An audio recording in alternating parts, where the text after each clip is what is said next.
Welcome everybody to 52 Living Ideas. Tonight is Dao De Jing. We'll be covering verses 78 and 79. Type exclamation point in the chat to read your favorite version of verse 78. Evanik.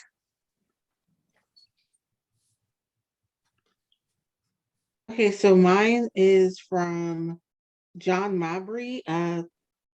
Wait, what's the name of this translation? God as Nature Sees God, a Christian reading of Dao De Jing, chapter 78. In the whole world, nothing is softer or weaker than water. And yet, even those who succeed when attacking the hard and the strong cannot overcome it, because nothing can harm it. The weak overcomes the strong. The strong conquers the hard. No one in this world can deny this, yet no one seems to know how to put it into practice. Therefore, the sage says, one who accepts a people's shame is qualified to rule it. Sorry. One who embraces a condemned people is called the king of the universe. True words seem paradoxical. Thank you, Evanik. Next up, we have David. Wasn't Mike before me?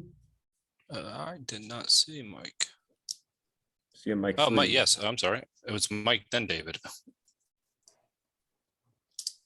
My version is from, translation is from Charles Muller. Nothing in the world is softer than water, yet nothing is better at overcoming the hard and strong. This is because nothing can alter it. That the soft overcomes the hard and the gentle overcomes the aggressive is something that everybody knows, but none can do themselves.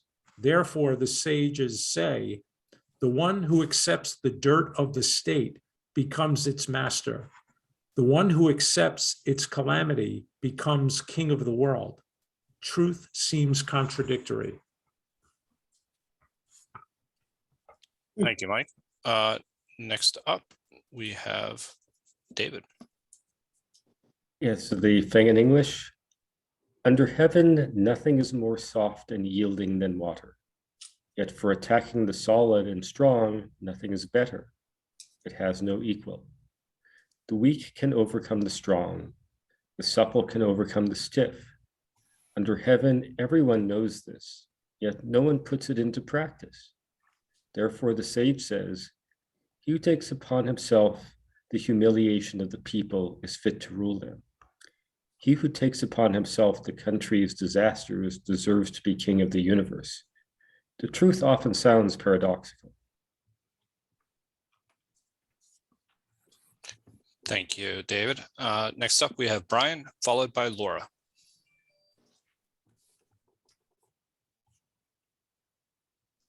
Okay, this is again from Kimura. Nothing under heaven is as soft and yielding as water. Yet, for attacking the hard and strong, nothing is better, and nothing is like it. The yielding overcomes the unyielding. The soft overcomes the hard. Everyone under heaven knows this, yet no one puts it into practice.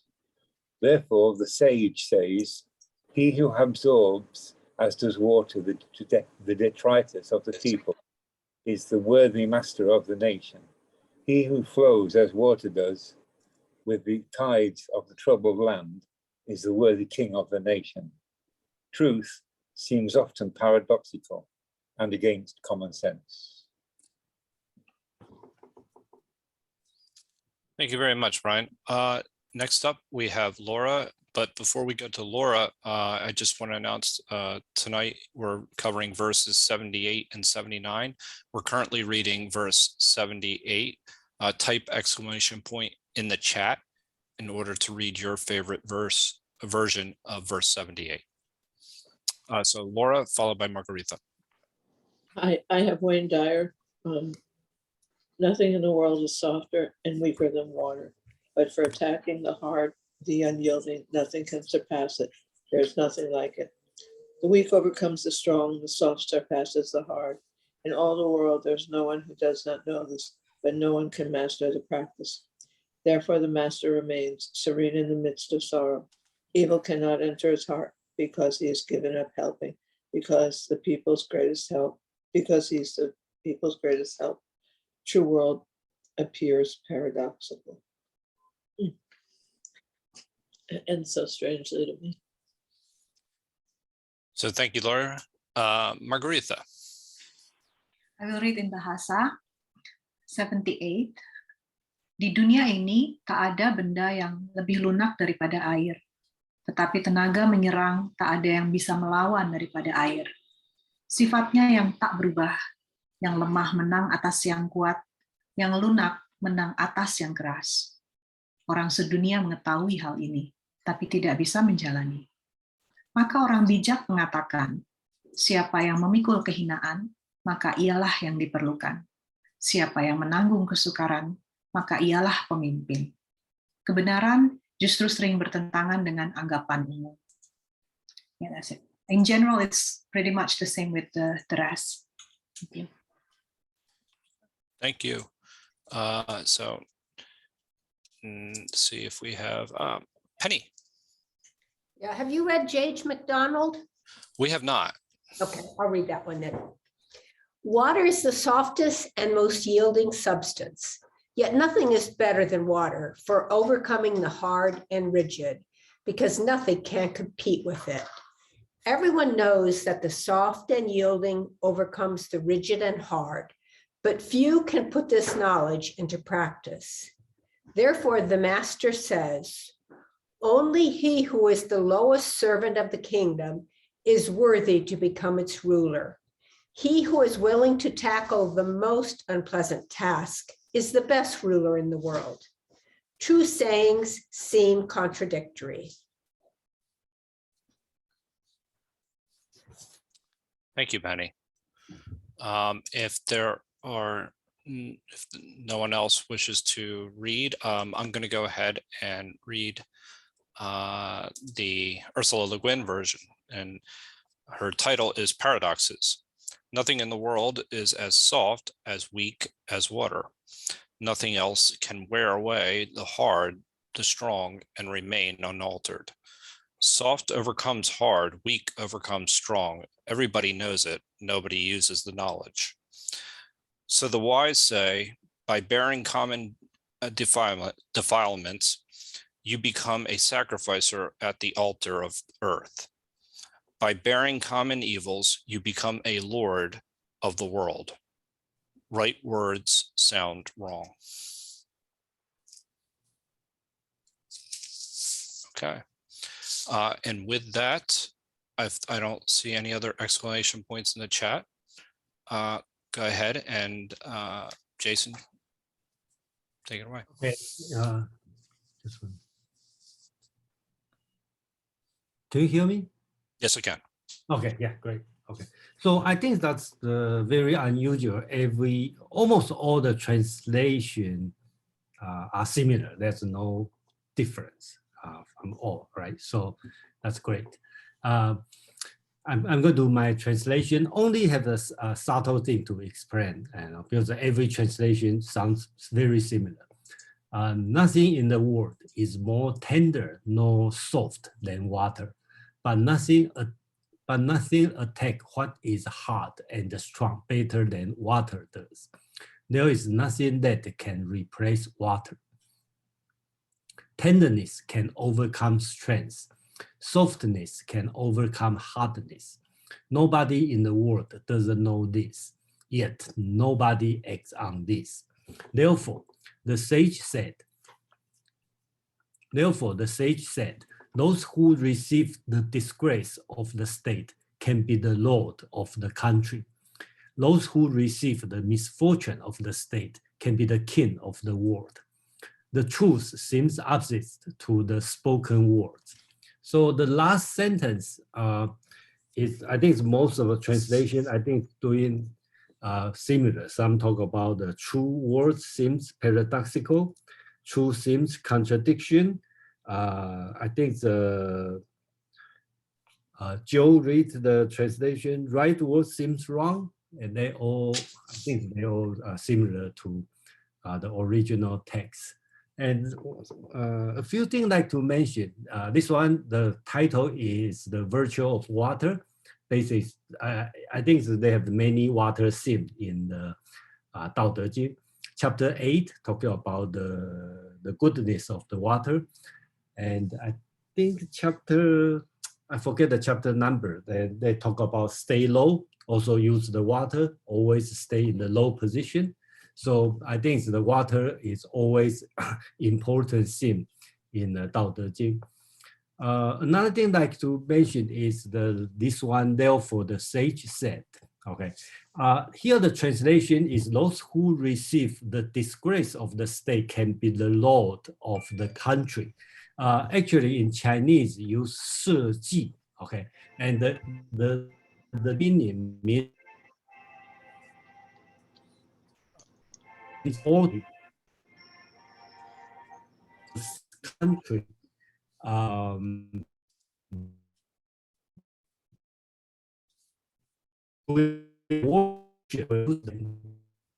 I think we lost Jason.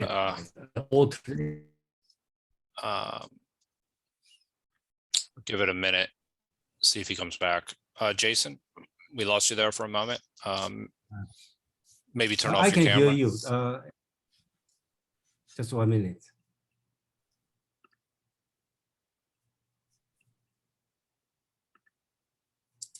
Do you lost me? Just for a moment. So it was, yeah, I mean, we were. Am I still okay? Sounds okay? Now you sound good. Now you're good to go.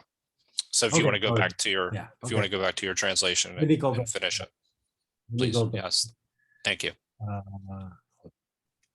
So are you see the chapter now? Yes, that's okay. Great. Okay, sorry for the interruption. So I like to explain this one is about the Lord of therefore the sage said, okay, those who receive the disgrace of the state can be the Lord of the country. And actually the word here use the country actually use called Shiji. That means the altar of the earth and the grain. Okay, so one translation, it sounds very interesting. Talk about those who receive the dirt of the state. Actually, go, okay, means disgrace, but literally means the dirt. So that translation is very literally correct, right? Because the receive the dirt can be the Lord, the worship of the altar of earth and the grain, right? And second, I said those who receive misfortune of the state can be the king of the world. They use the word so-called king, Wang. Okay, that's an important word in political, ancient Chinese political teaching. If you read in, I think, Statesman in Plato, Plato keep talking about the kingly, the true king, the philosopher king is kingly. So that's the same meaning. So kind of like the best king, in the Platonic sense would be the philosophy king, this kind of sense. So I call, if you receive the misfortune of the state can be the king of the state. So this king means in Chinese word called Wang, and that would be similar to Plato's king, the philosopher king, the concept. So that's the only thing I need to say for now, and thank you. okay. Aman. Yeah, I think Jason did a great job. I'll just ride his coattails a little bit to say one about the term Shiji, which becomes euphemistic with the very term city or enclosed shrine or center of town. The Shiji, it becomes synonymous. It's almost not a town square, but you could think of them serving to a similar function with a religious purpose. So you will see a lot of translations that simply take that term Shiji and translate it directly to city, because it is like I said, a euphemism for that. But at the time when this was written, and that was one of the things Jason and I discussed, I don't think it had probably circulated into that sort of colloquialism. And so when Lao Tzu is saying Lord of the altar of earth and grain, he's making a very distinct reference to a very high position that someone would be able to hold at that time in that place.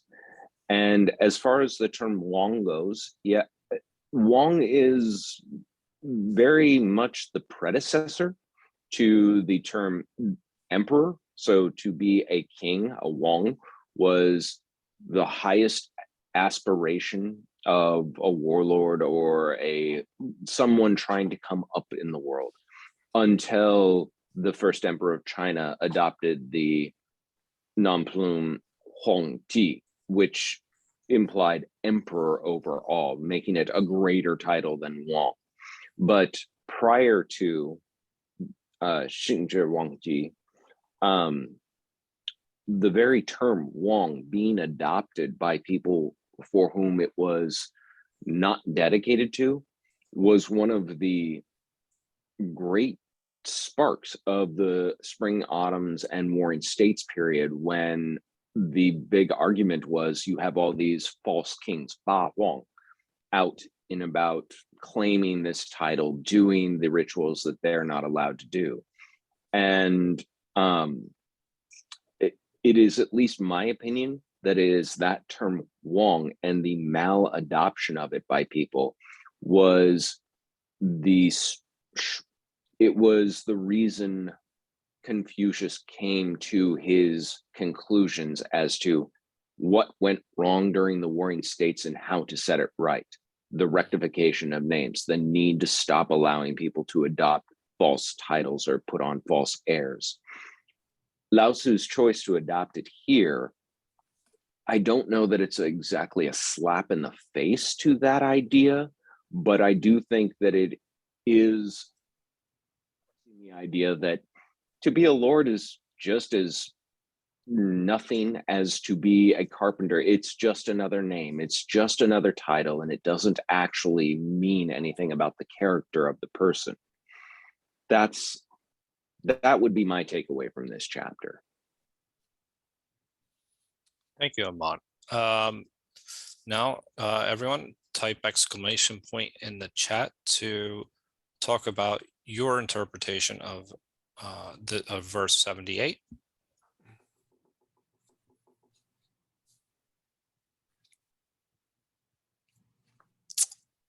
No takers.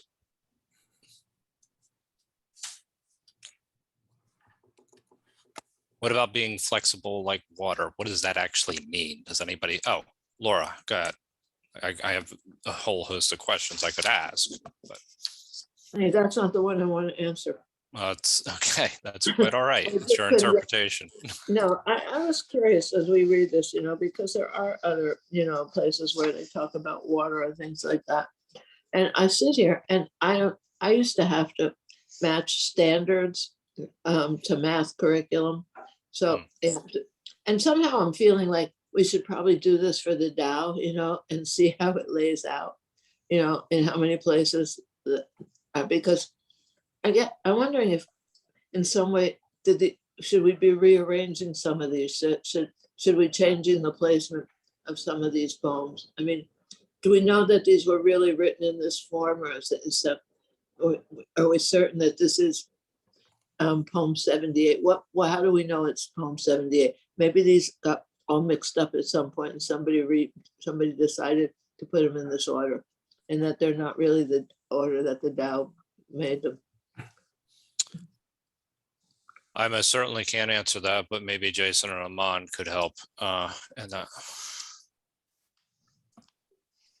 You already raised your hand, Jason, so I'll let you tackle it.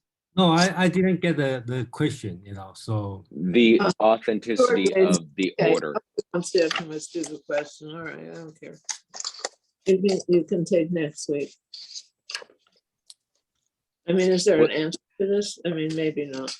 What Laura is asking is the received order of the Dao De Jing, how do we know that this is the order it was meant to go in?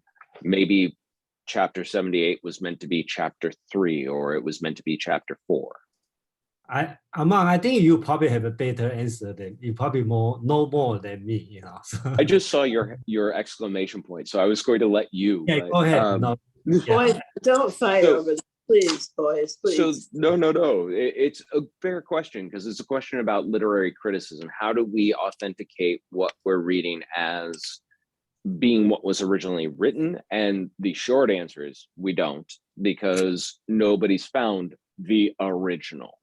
They have found older and older versions as time has gone on. And the two oldest versions are I'm long day. The Mawang Doi and the Goidian are the two oldest versions, and they're about to 2300 years old respectively. And they're different because, as we were talking about before the meetup, the oldest version has half the chapters as the first set and half the chapters as the second set. And then the Guolian, which is only about 100 years older, comes in more this received order where 1 follows 2, follows 3, follows 4. Most of the modern versions that are worked from are from Wang Di's translation and commentary, or dictation and commentary. Don't know that I'd call it a translation at that point.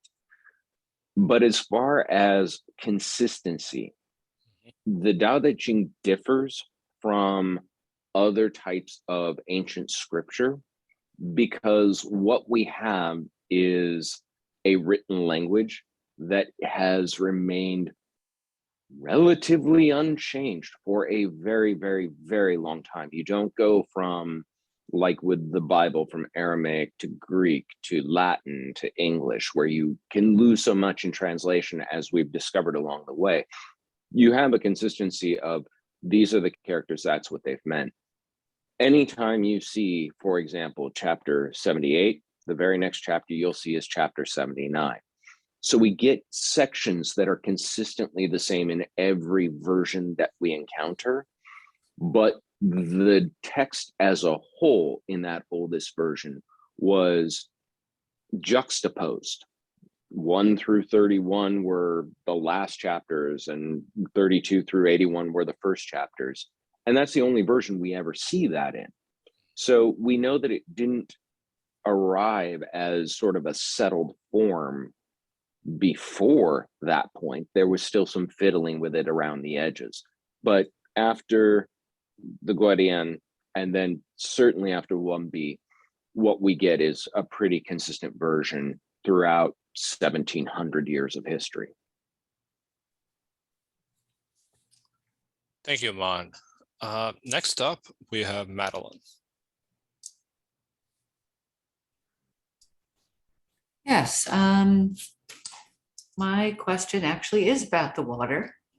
When we were reading this evening, I thought, it takes a lot of water to wear down or to move something solid and strong.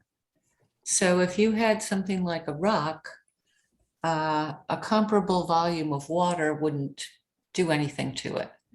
It would have to be many, many, many times more than that. So I'm wondering, in this instance, who is the water here in this parable? Is it the masses of the people? And the king is supposed to, the sage king is supposed to be the rock and sort of acquiesce to their will? Or is the sage king supposed to be the one who is doing the wearing down by patience?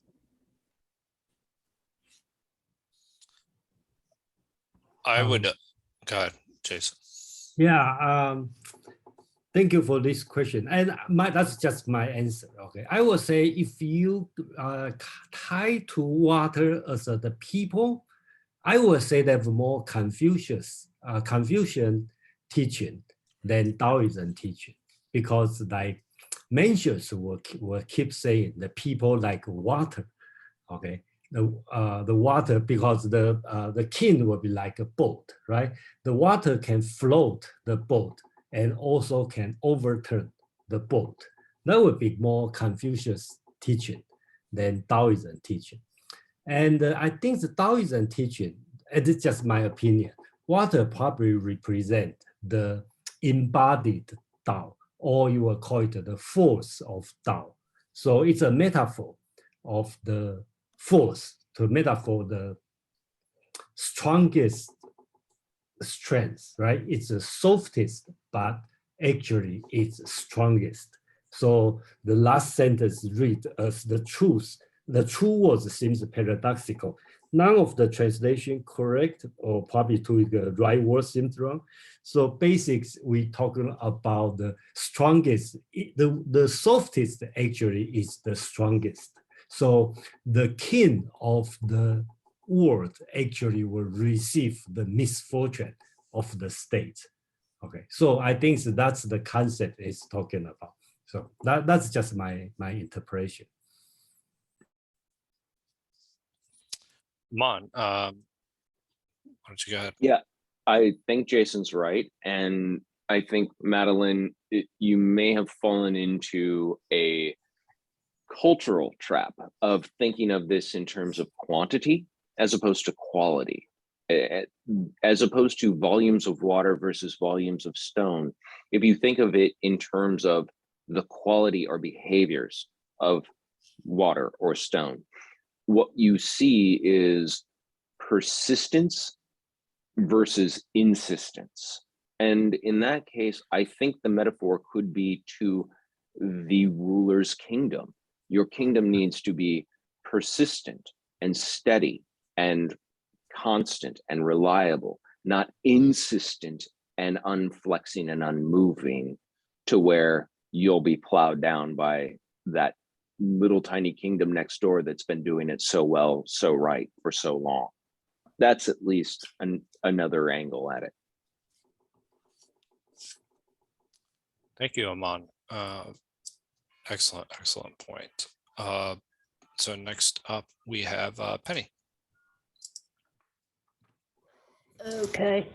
I was just looking at this and thinking again, as we said before, that this is advice they're giving to, young kings.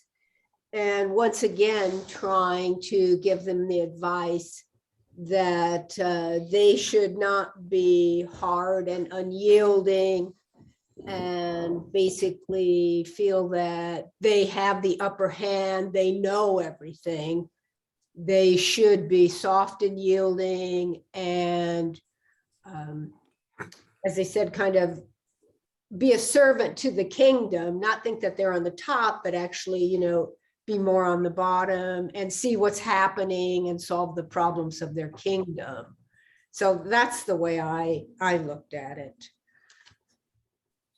Yeah, I tend to agree with you as well. I mean, I look at this as if you're flexible and you're adaptable, that you're not necessarily imposing your will, and you're actually you're not also prideful in how you're actually governing as well, because you're willing to change. So I think that that's that's a fair point that you had made there, Penny. So with that, we have Brian Abraham, then Marco, I believe. Oh no, I'm sorry, that was you, Penny. Or is it Brian? Did you want to go? Oh yeah, well, Brian Nelson. Yeah. Yeah, I do have a question. When I read this, the first thing that struck me in some of the translations is it's more of a religious figure than a political figure we're talking about in this role as ruler or king. The second thing, though, maybe along the same way, but more to the point, how much is the Tao, the way of the Tao, consistent with the mandate of heaven? And to what extent are we talking about the role of the ruler or king in a ritualistic role as opposed to a policy-making role here?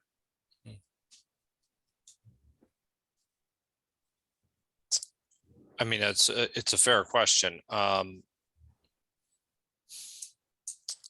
One that I'm probably not qualified to really come up with an answer. I must admit, I couldn't tell you if it were policy making or not. Maybe Well, I think it resonates a kind of a ritualistic role. It has Well- echoes of a ritualistic role for a king, and not one who's all powerful, but sort of intercedes with the things that really are powerful. Yeah, let me try to try to answer your question. Okay. I think during that time, based on my understanding, the ruler basically less policy maker, but more ritualistic leader. Okay, that's my opinion. Okay, and then in the Taoism teaching, probably they try to encourage the ruler be more ritualistic than policy making. So that's I think, and in this both Confucian and the Taoism try to encourage the ruler play the role or more ritualistic than political. Okay, that's just I'm thinking. But again, you may ask, any state you need a policy. Who make? Hi, sisters. I think they have. I'm sorry. What's good? So that's just my thing. And you may ask, who is making policy? And traditionally, the prime minister or so-called three seniors, okay, they are making the policy. Okay. So that's just to try to answer Brian your question based on historical account. Yeah. Thank you. Thank you for the question, Brian. Next up, we have Abraham.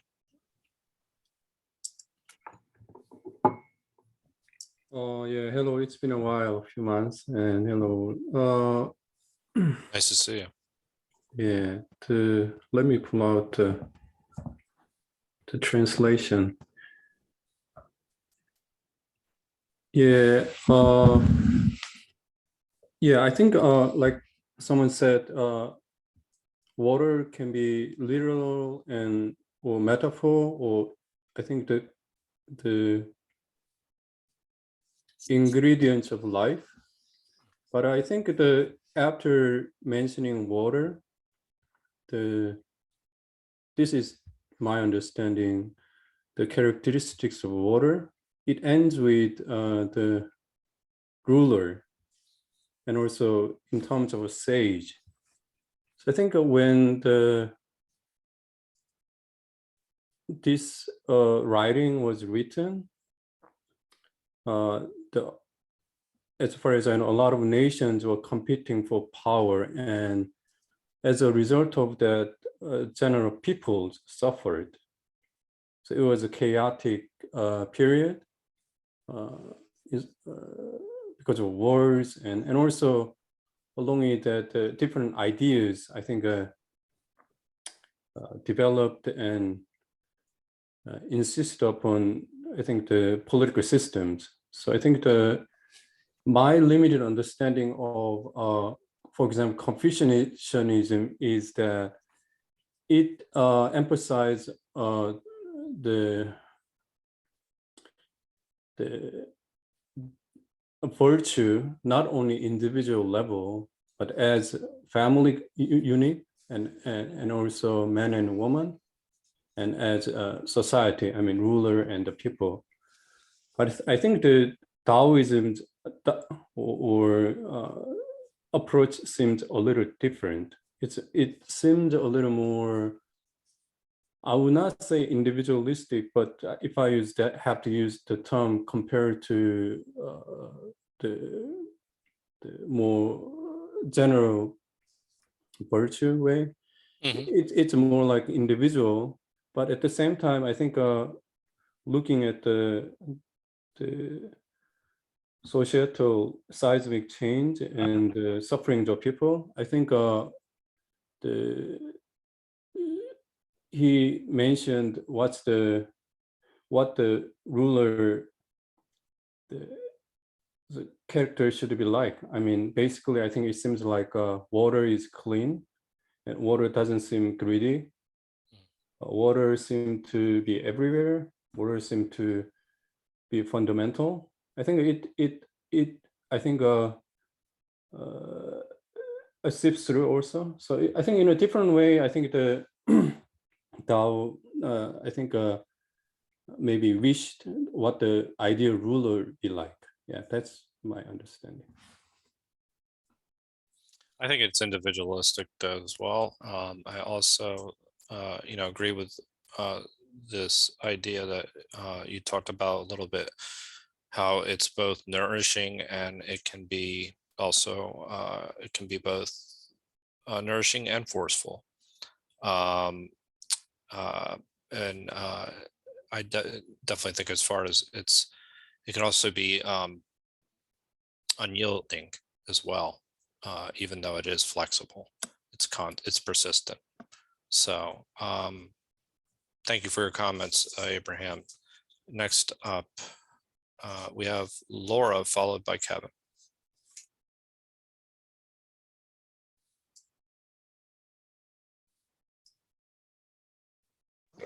All right. Again, probably something totally off the mark, but I was thinking about, have you given thought to like when these translations were done in time? How much was it influenced possibly by the period, like medieval, early Renaissance, mid-Renaissance, late Renaissance, So do you feel that there were such influences? For the time when these translations were done? I mean, obviously they were done over time. I think the time period has an impact. There but was a time period, have it, thank you, Joe. I really. But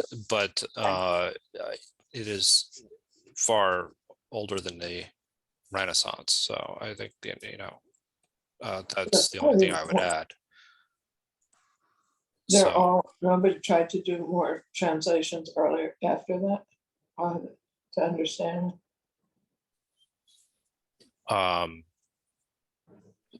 If she's talking about translations into European languages, then the time frame's about right. Okay. 1500s and moving forward, and you definitely can see the influence of the time if you read some of the earliest English translation of the Dao De Jing is by a gentleman named John Legge, and it's late 1800s, and it definitely has that flavor of the era written all over it. That's hard to deny. But if anything, working from source material has become easier and people have gotten better as years have gone on and less inclined to run it through their own interpretive lens. Yeah, because sometimes I feel like I'm reading from a feudal lens, and sometimes I'm feeling like in the same poem I'm feeling Renaissance. That I move through time. Thank you, Laura. That's my visualization, though. How I feel the language changes. Sometimes I feel, I don't know, the sense of medieval is sort of, barren and very sort of right angle everything. Very, one room after another, kind of cold environment. And sometimes I sense that in the Tao when I read it. And then, sometimes it's more flourishing and, more lavish language and, anyway, I'll chop it. Thank you. Thank you, Laura. Next up, we have Kevin, followed by Marco. Yes, thank you.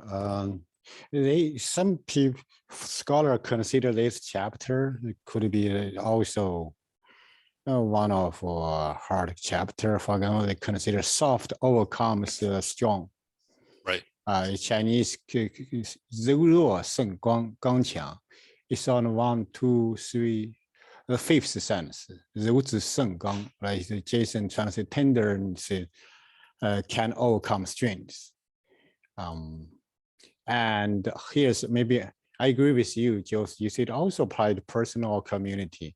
Then Nelson mentioned that how they apply this. Here, nobody in the world doesn't know this. Nobody cannot act, didn't act all. And that's maybe here's the reason why we cannot, we know it's good.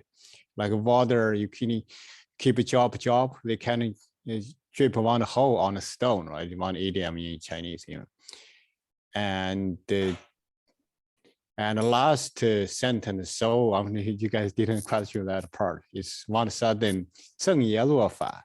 If I translate this word more like word by word, the positive words 正业 seems to be seen opposite way. Also could make sense too. That's one the point of view in Dao De Jing is it's like opposite. Sometimes it also makes sense. Here's like for me, if I interpret this, normally we consider okay, strong, get bigger, and strongest. So, however, here's very soft. Also, can another way works too. They also can overcome things. Yeah. Thank you. I would hear you guys' opinion. Yeah, so that is you're talking about line. The truth seems opposite to the spoken Yeah, last words. sentence. Yeah. Okay. Yeah. Jason, actually, do you want to comment on that? Yes, actually, I'd like to comment on that. Thank you, Kevin, to mention this.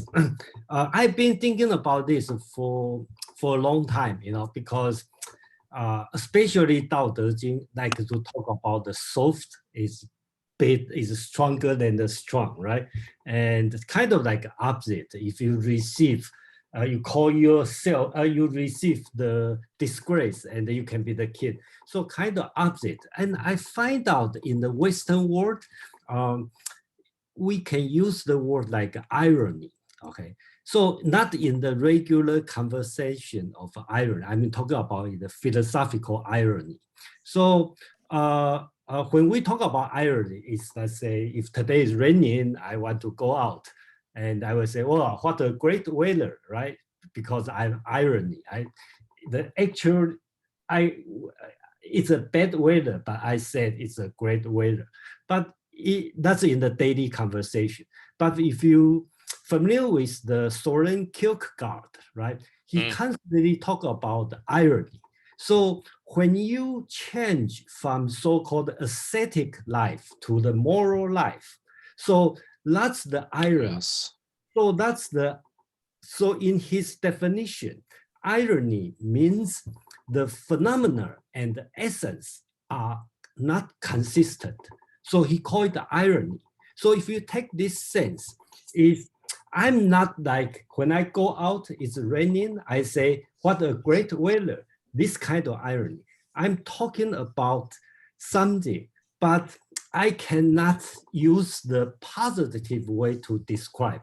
So I have used the opposite way to describe.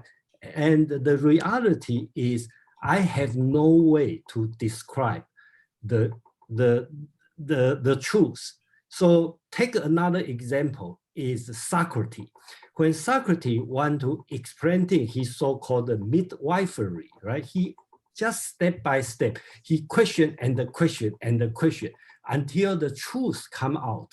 But the truth you cannot spoke out. I think that's kind of idea, so-called aporia, right? That's kind of way when question to the point, you have no more answer. That's why he said he's the smartest person in Athens because he's the only person he knows he doesn't know anything. So I think it's this kind of sense. it will help us understand the last stanza on this chapter. Yeah. I like the use of Kierkegaard as actually demonstrating how irony can be used here. He uses it quite a bit, and one of the quotes that he has is, "Irony is a disciplinarian feared only by those who do not know it, but cherished by those who do." He always has those. And he has a whole host of them, and even would talk about how the idea of be married. If you get married, you'll be miserable for all these other reasons. But if you stay alone, you'll also be miserable for all these other reasons as well. And the irony is that so it's an interesting thing to say that right words sound wrong in my translation, and I like how you put it in yours as well. So next up we have Marco.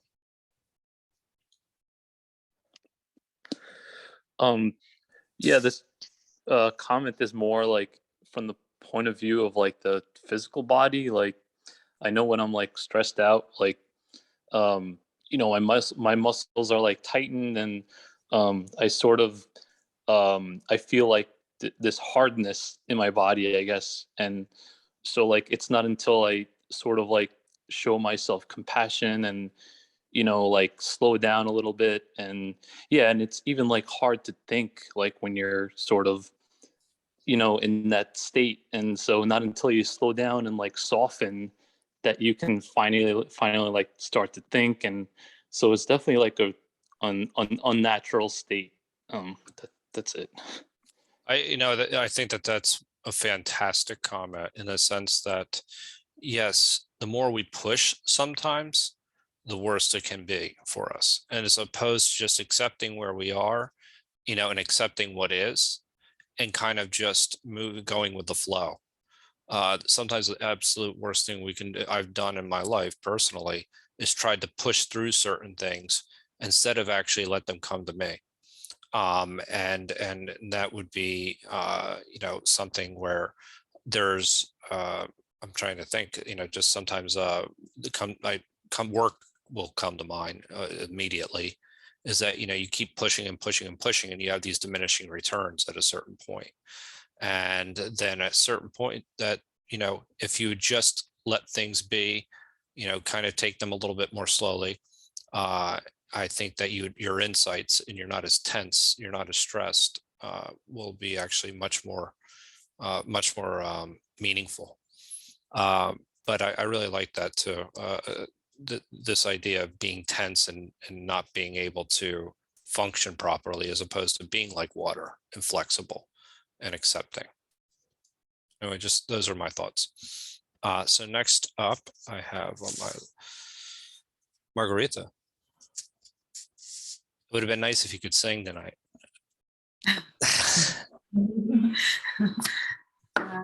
I have two points.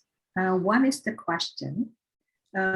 Actually, I just realized in Bahasa and also in Jason translation, there's a little bit of difference. In Jason, there's nothing that can replace water. But in Bahasa, it's actually translated, it stayed permanent. There's nothing can change it. So replace doesn't mean not it's been consistent, because sometimes at least we know now, water can transform into many different forms. Right. So what is the true, close to true translation here? That's one, because we need to know what is the virtue of water that they really want us to learn. And the second point is, it seems that when I feel when I read this, it's more like, it's what Kevin say is irony, or for me, like, we know this, but nobody can act on it. So this is again an ideal. So what we should do with this ideal, probably this is something that we need to put in our mind, in the back of our mind, that there's something that I haven't done, but I still keep on learning. I need to pursue, because maybe we're not going to become like that, but we know there is such virtue. Something like that. Or maybe the third point I want to make, I also get this sense of sacrifice. I think Penny said that as servant leadership, but in Christianity, perhaps the greatest love is sacrifice. I think this is not only serving, but leaders or people who should be valued and appreciated. They should be the ones who do the most sacrifice. Thank you. That's interesting points all around. Jason, do you want to comment on the water part as to how it takes many forms in the translation that was used?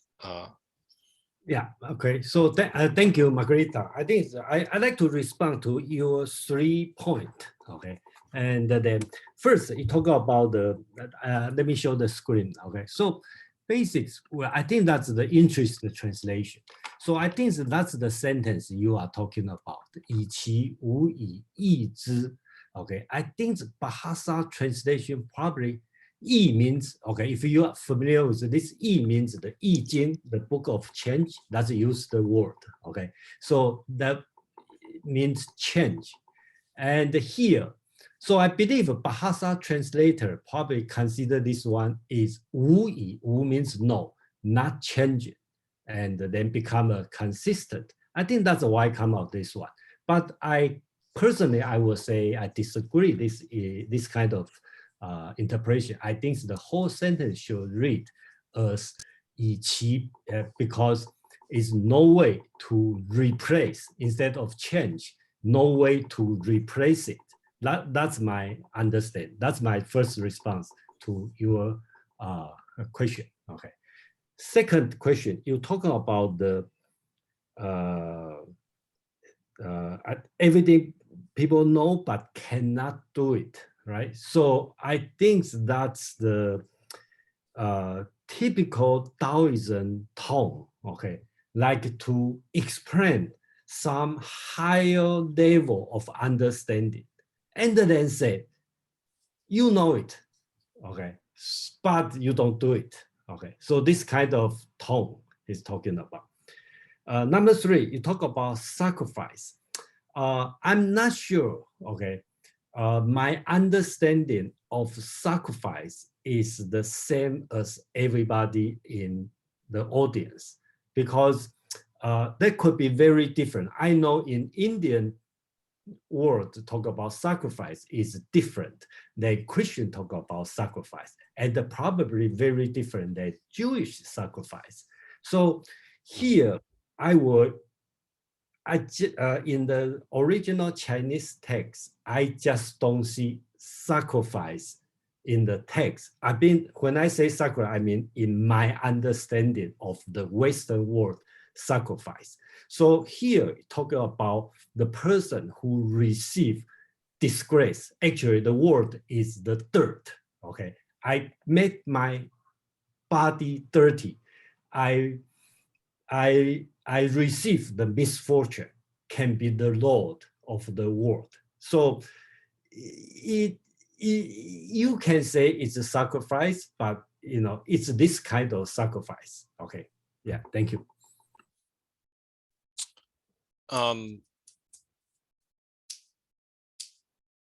Really quickly, I just wanted to ask, is that actually something, is the idea of water and change, is that a theme throughout the I Ching as well? You mean the water, the change of water? Yes. Okay. I Ching, they talk about change, and water is one of the 8 trigram, okay, of that. Okay, so water is one of the phenomena. It's not focused on water.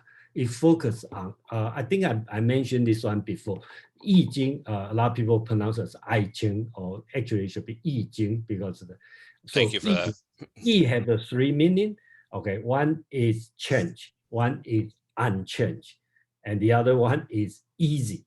Okay, so if you want to tie I Ching with water, I would say that's wrong. Water just one of the 8 phenomena. Okay, so. Okay, and I do remember actually bringing that up, so thank you. Let me see if I have anybody else that is lined up in the chat. I do.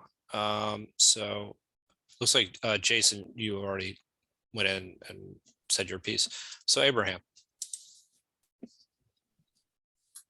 Yeah, the feeling and a little bit of understanding of Taoism changes over the time compared to when I first heard it, when I was a teenager, let's say. And then I heard here and there from my cultural background, and now here in the States, I'm talking about Taoism in English. So I think it's like a little bit water. It changed over the time. So I think water is, I think, is a good way to describe the, in human terms, time and vastness of time, vastness of life, vast expansiveness of, I think, universe. I think at the same time, the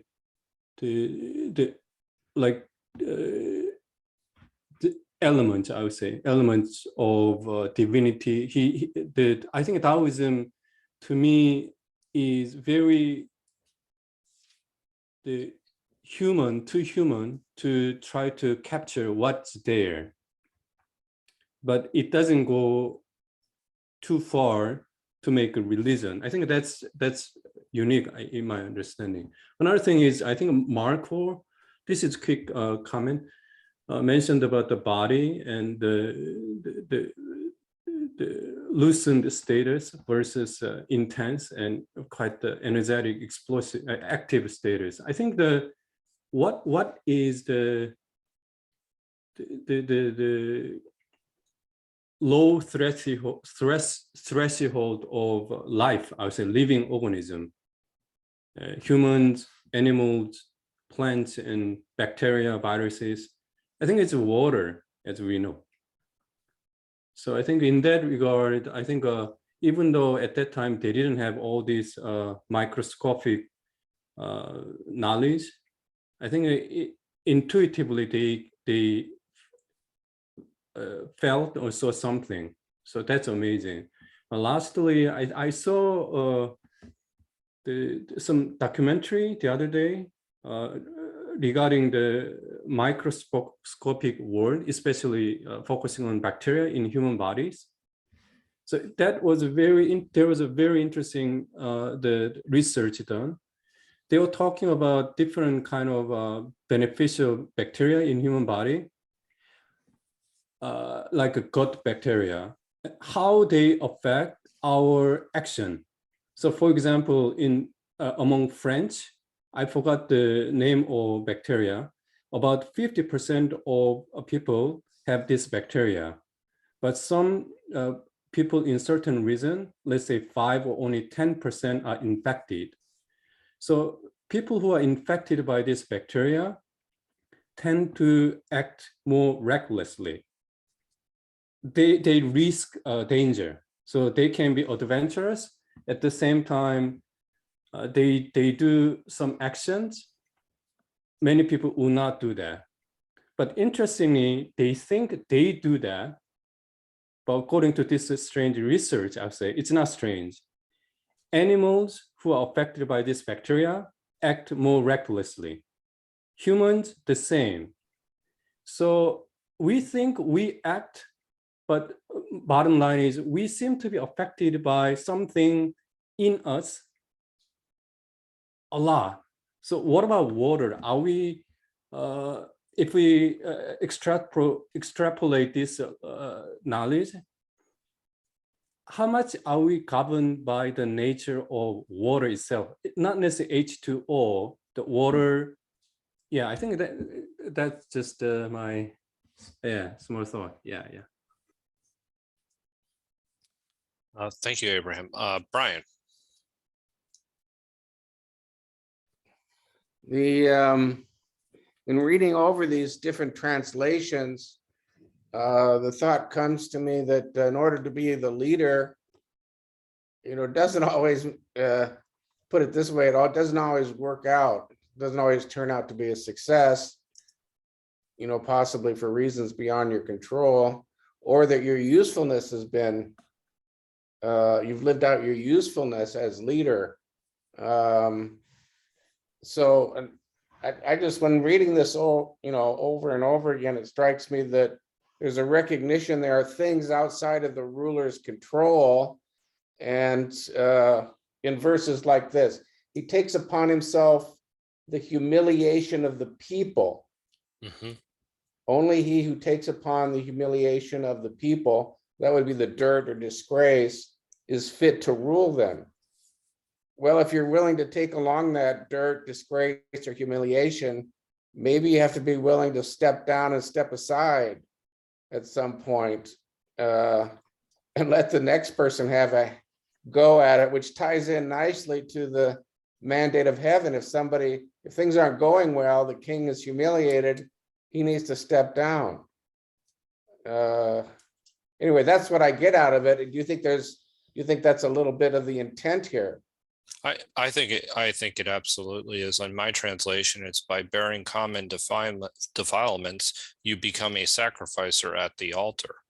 And so, no, I do think that there's an element here of humility, where you're actually stepping down. And that's, to me, when I think of water, I do think of it as being, adaptable to whatever you're being asked to do. So I also look at that as, if you're prideful, you're pretty much steadfast in what you want to do.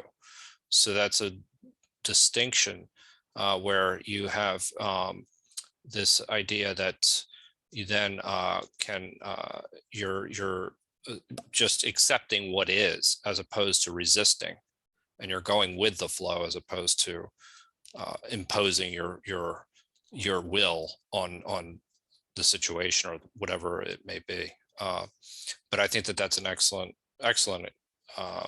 example, and I really very much appreciate you drawing that parallel between the verse that you read, Jason's, and now that I can draw that, I can see that clearly in mine as well. Great comment. Thank you, Brian. Aman. I just wanted to take a moment's appreciation for the genius that is this writing, because as I've been listening to our discussion, and we're here within, the finish line of the text, we're revisiting every theme that has been put forth or set out throughout the Dao De Jing: how to be humble, how to be soft, how to dare not to go first before the world, how to look to things opposites or the neglected aspects of things so that you might find truth there. All of these are themes that have been littered constantly throughout the Dao De Jing. And in this chapter, there's something here that everybody is pulling back these old themes at this time.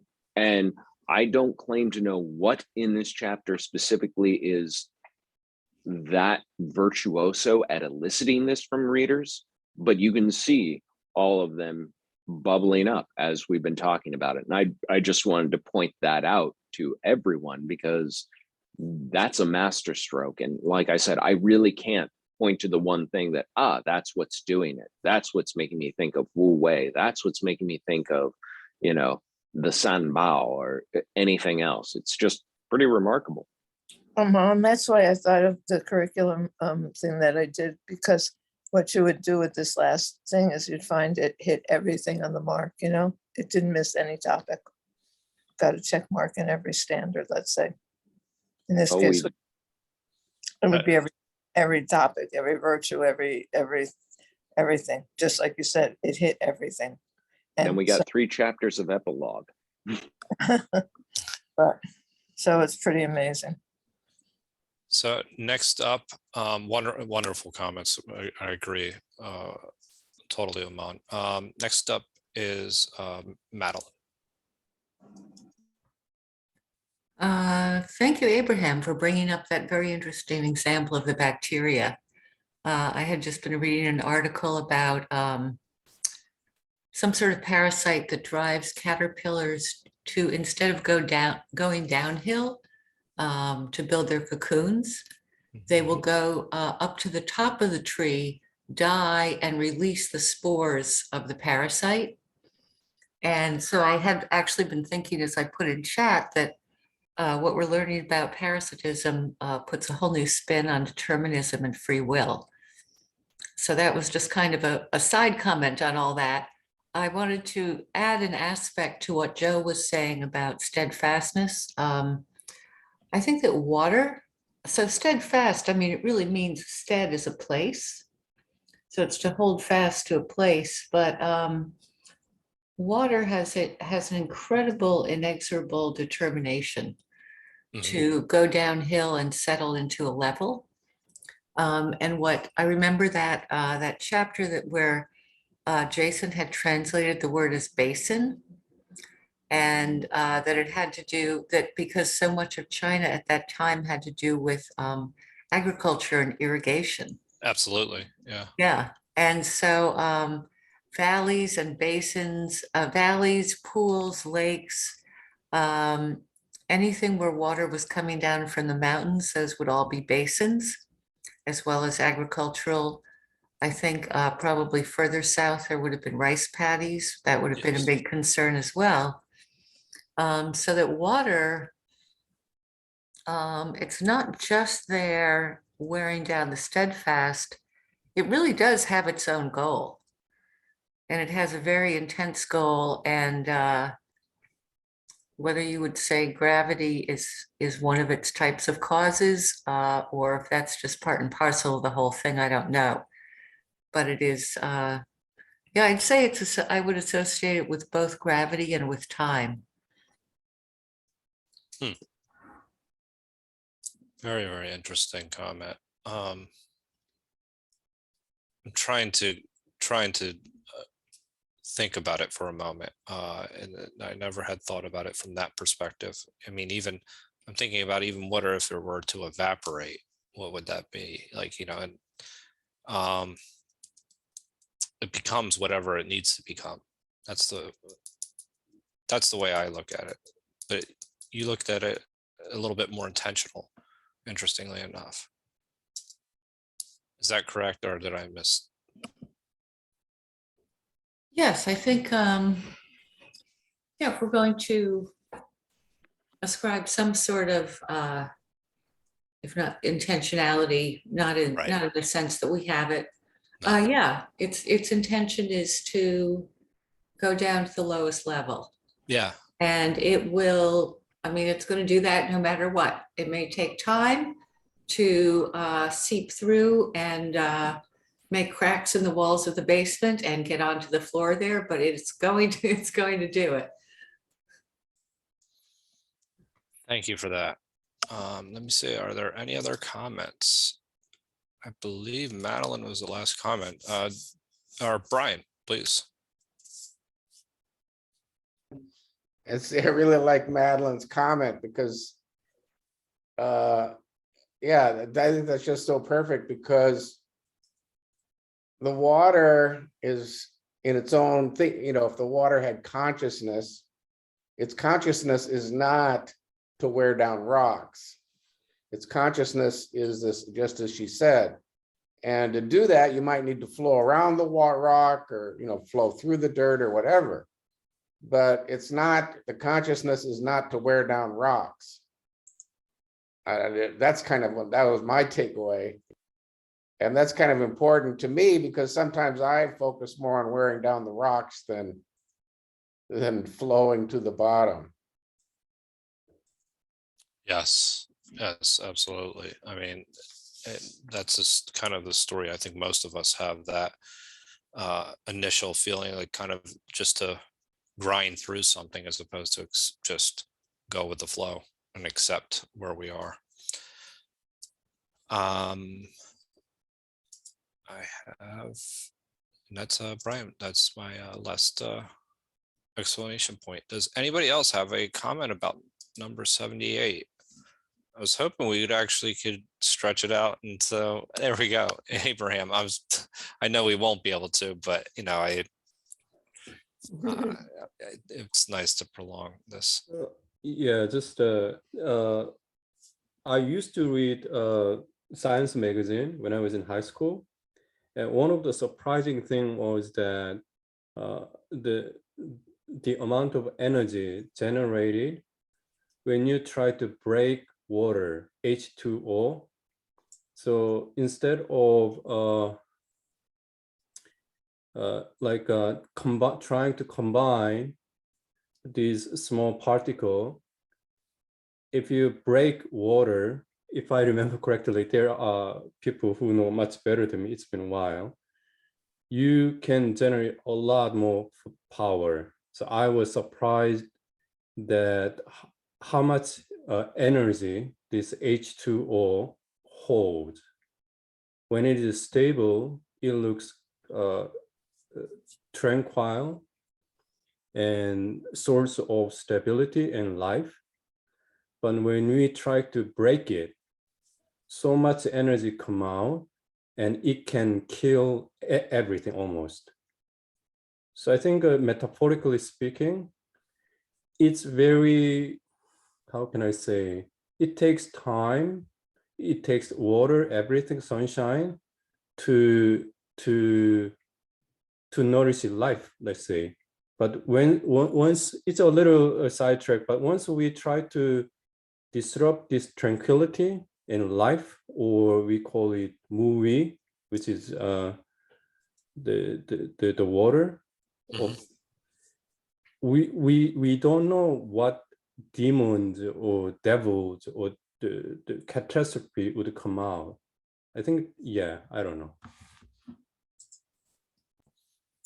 Thank you, Abraham.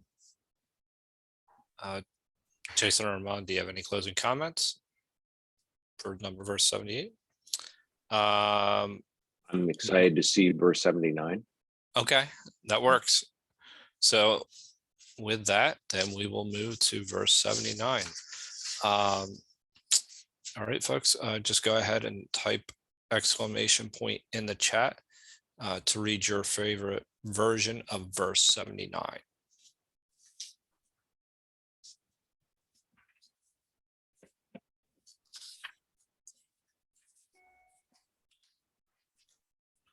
Okay, Evanique. Okay, so mine is from John Mabry. God as nature sees God. Chapter 79. When enemies are reconciled, some resentment invariably remains. How can this be healed? Therefore, the sage makes good on his half of the deal and demands nothing of others. One who is truly good will keep his promise. One who is not good will take what he can. Heaven does not choose sides. It is always with the good people. Thank you, Evanique. Next up, I'm sorry, we have Brian, I believe. Followed by Margarita or Penny. Oh, you're muted, Penny. You just muted it. Okay, sorry. I'm going to read Ron Hogan this time. Okay. Nothing is softer or more unyielding than water. Yet, given time, no, wait a minute. When I move forward, it flips to the. Yeah, no, it's amazing. I was reading that same version as well. So I was like, oh, okay. Sorry.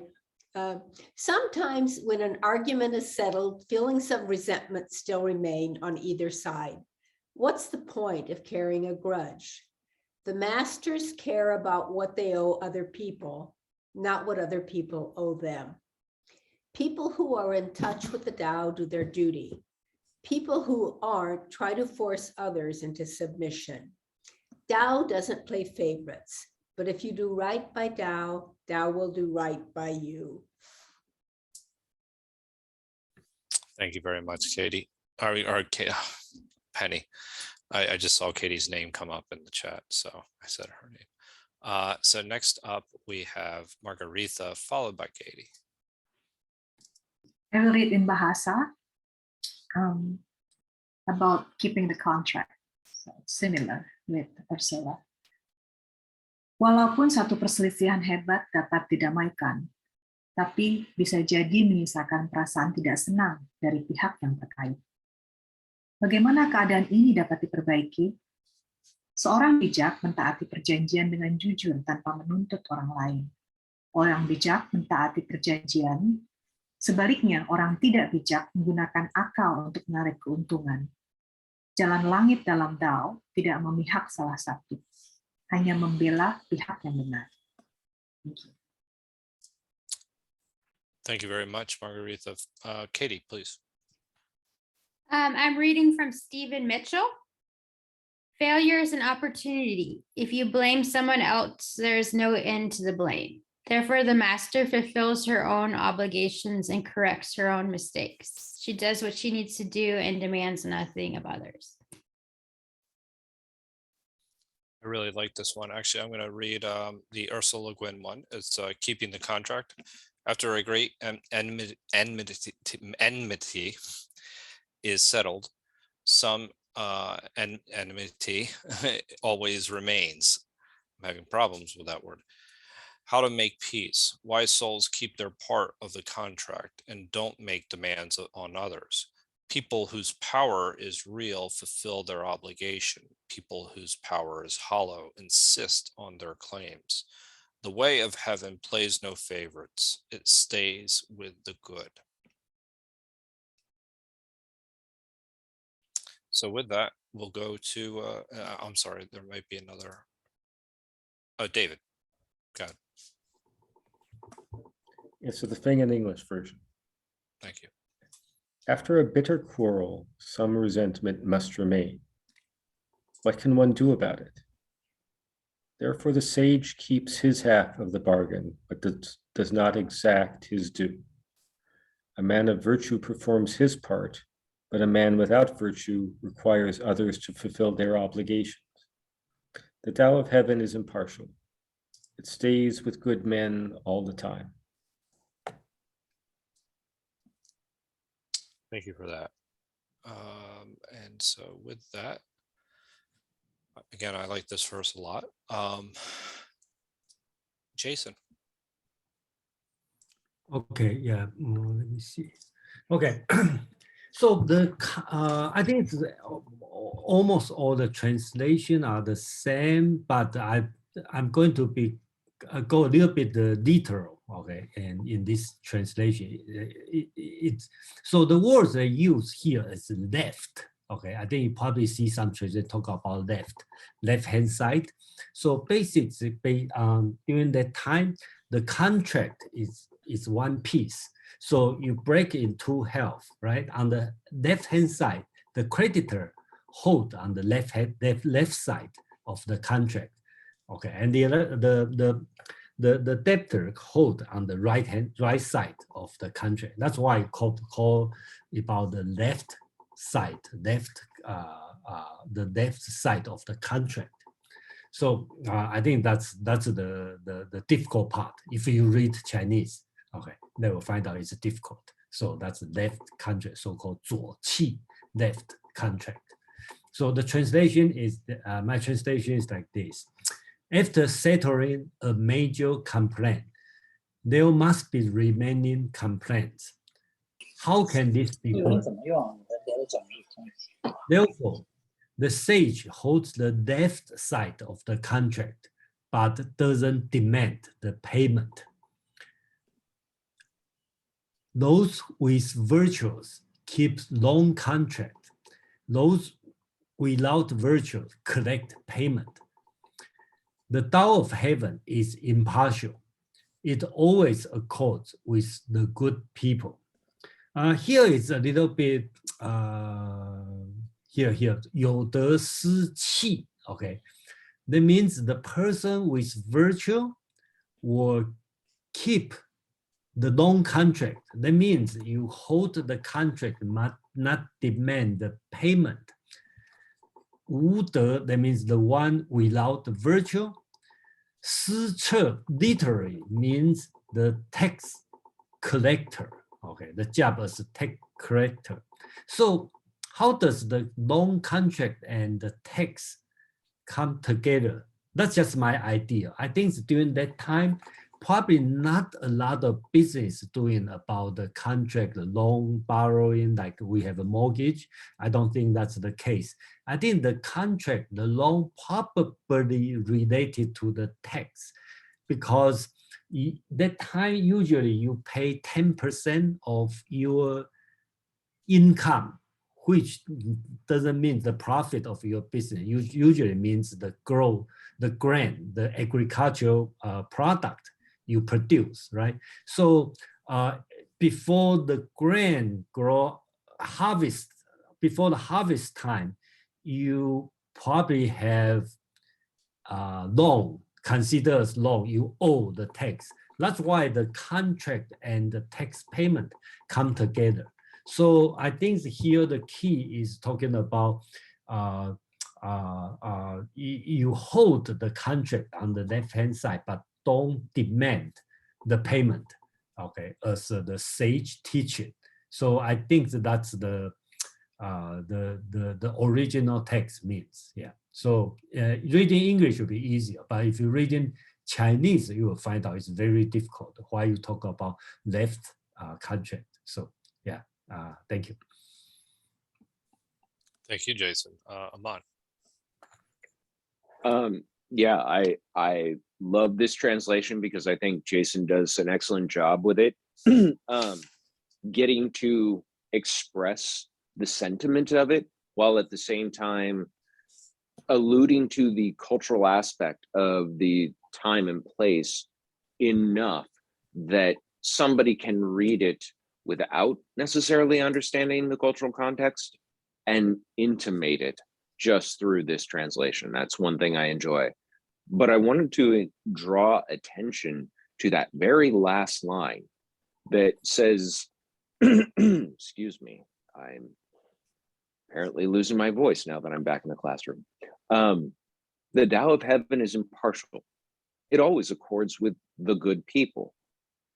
If you think back to that last chapter we just read, the very last thing it said is, true words often seem like paradox. Well, here we have a paradox. How is the Tao both impartial and always favoring to good people? Those things don't square. They do not fit in the mind. It's hard to say it's impartial, but if you're good, it's on your side. How can these be true? But the passage leading up to this is meant to give you some understanding of how that can be, because what this is saying sentimentally is the sage is giving and forgiving. You would be better off being the one holding the creditor side of the contract so that you never have to go and collect, so that you can give generously. And that shows both giving and forgiving qualities that the sage should possess. Any person who possesses these will see the favor of the Tao, of the way the world works, because they'll be able to be grateful for what they receive and not go around demanding or expecting, what's theirs, trying to get what's mine. That's a recipe for the impartial Tao to just disappoint you and disappoint you and disappoint you. So I think that's a little of how to square that circle of impartiality with favoring the good. But I think the entire Dao De Jing has been a lesson in trying to understand that paradox. That was really, really good. And I'm trying to digest that and actually think about this in terms of how I want to even frame this as an idea about justice, but I don't have the words in my head right at the moment. But excellent comments. Maybe Madeline has it. Madeline, I'm banking on you to articulate my words and my thoughts about how Amon's comments relate to justice. Uh-oh. Don't disappoint. Uh-oh. I'm going to disappoint. That's all right. You can go a completely different direction. That's quite all right. Two things. One is this is not the first time that we have come across left and right. There was another chapter in which there is like the ruler has a wartime advisor and a peacetime advisor. So I was hoping someone could comment on that. And the other is it reminded, this is really, I think this is the first time where it refers to, we'll just say Taoist virtues as being like money. There are other places where it's like jewels in a treasure house. And it reminded me of something that Brian Nelson said recently about, I'm sure I'm going to mangle this, Brian, so I'm counting on you to correct me on it, that because of the rise of the use of currency in the Western world, when Christianity came along, it got more phrased as in terms of currency, in terms of debt, in terms of things owed, than philosophy had discussed before.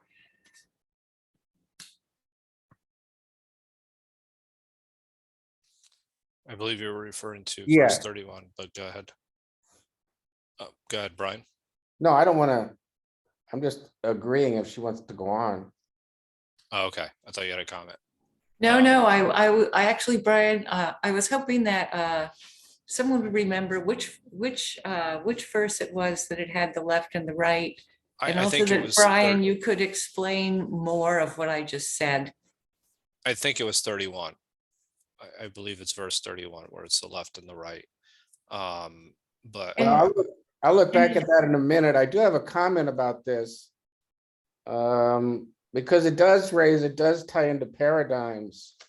And I think I'm also trying to understand what Aman was saying. Well, there's a lot going on in this, for me at least. And focusing on Jason's translation, the left and the right. I know in the West, and I think it's also true in the East, and in China and Asia, contracts used to be written on a piece of paper, and then they were cut or torn in half, and they'd fit together like teeth, well-aligned teeth, the left and the right.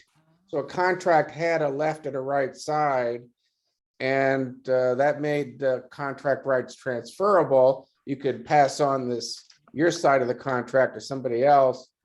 And so the obligations became impersonal.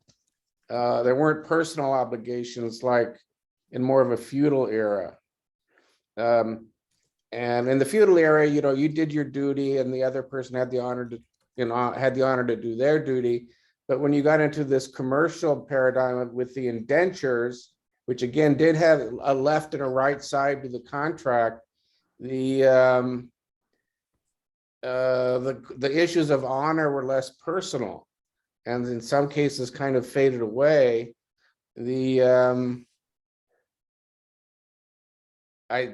So I think that maybe we're talking. Might be if there's the left and the right. What they're saying is you still behave with honor as if with a personal.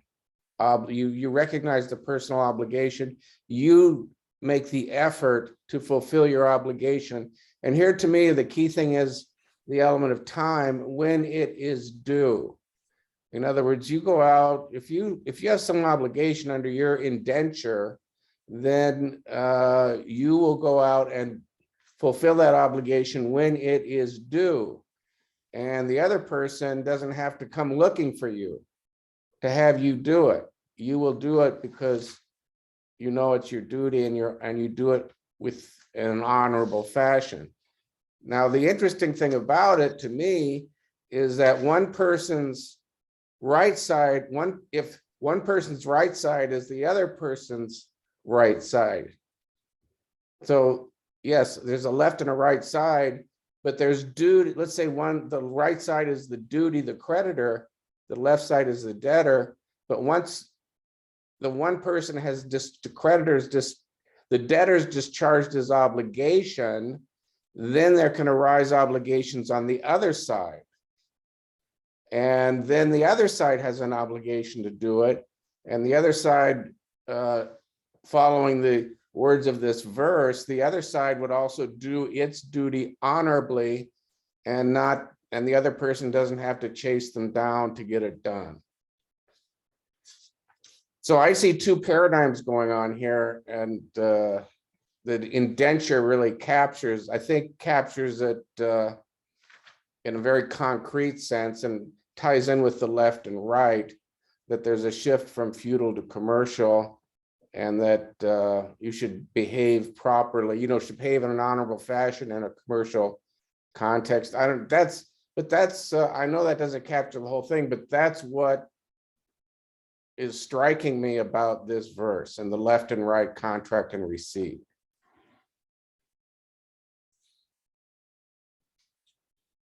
Thank you, Brian.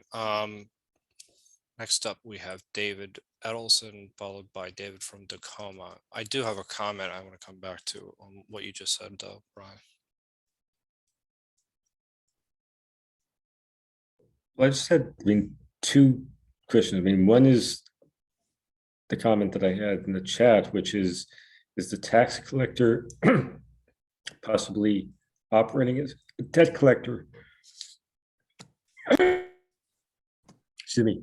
And also, how much is this supposed to be, this chapter, interpreted literally in terms of the recommendation from the Tao about how sages and one should operate with regard to real debt, versus this is about the bitter quarrel and about sort of debt or virtue of people in an argument of who has holding a grudge, holding a resentment. Is that the debt that this is talking about? Is this literally the Tao saying that a virtuous person doesn't hold someone else responsible for their obligations? The virtuous don't need to fulfill their obligations, don't need to fulfill their debt? Or is this the Tao saying that a person who has been wronged in an argument or retains resentment shouldn't, that's not a virtuous way to behave, and that the person shouldn't hold that quarrel, the debt of the quarrel, the debt of the argument, or saying, I have to win this argument as the teaching?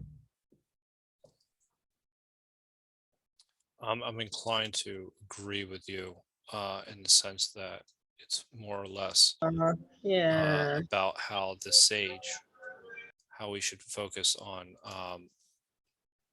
the living up to our end of a bargain more than anything else, and not necessarily worry about what that's what essentially. But that's sort of I think you're sort of wandering around the question. Is this a real bargain, or is this? It starts out saying, a bitter quarrel. It's not talking about somebody making, let's say, a contractual agreement for, loaning money or loaning or, food or, whatever. It's saying this is a quarrel, what to do about it. At least, in one of the translations, it's saying, this is about a, human interaction, not something tangible. So I'm specifically saying, if that is starting out saying this is not tangible, is this statement about how to resolve, but how to address it, or how to be virtuous within that context, about intangible things, about a relationship between people, versus about the when it's literally, or to interpret it literally about a tangible thing that I'm taking out a loan for money or for food or for, farm equipment, whatever it is. So, I mean, that's why I'm saying this is and I'm being very specific. I don't want people to walk this back and say, oh, it's a quarrel about something. It's, tangible. No, it's doesn't say what the quarrel's about, but it doesn't imply that it's about, it's starting out in the context of this is an intangible thing that people are arguing. I mean, a human relationship about people that's, not about money. I'm going to let Aman go next. And I'm actually reading the version that you read, and I'm seeing what you said. I think David has hit on a really profound point here, and it kind of swirls around this term, yuan, which is translated in Jason's as complaint. It can also be translated as blame or resentment. Right.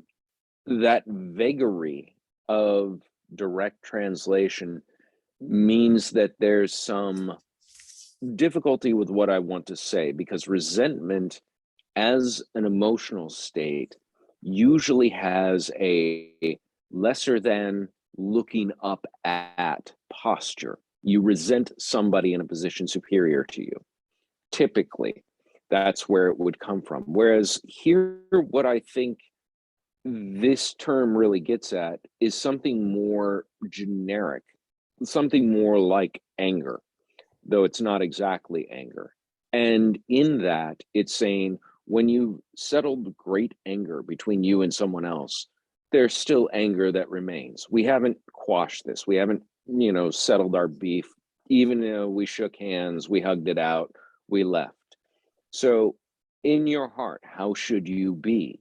You should be like a generous creditor. You should be as the person who would retain the left side of the contract, but never go collecting it. You are generally angry when you feel like you have been wronged. And in being wronged, there's the flip side. Something can be done to make it right.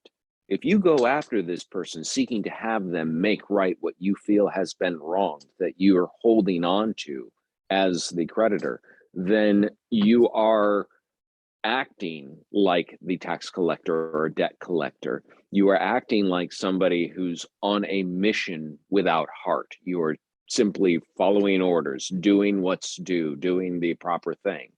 And I think this is advice about how to go about conflict, how to resolve conflict by not harboring conflict.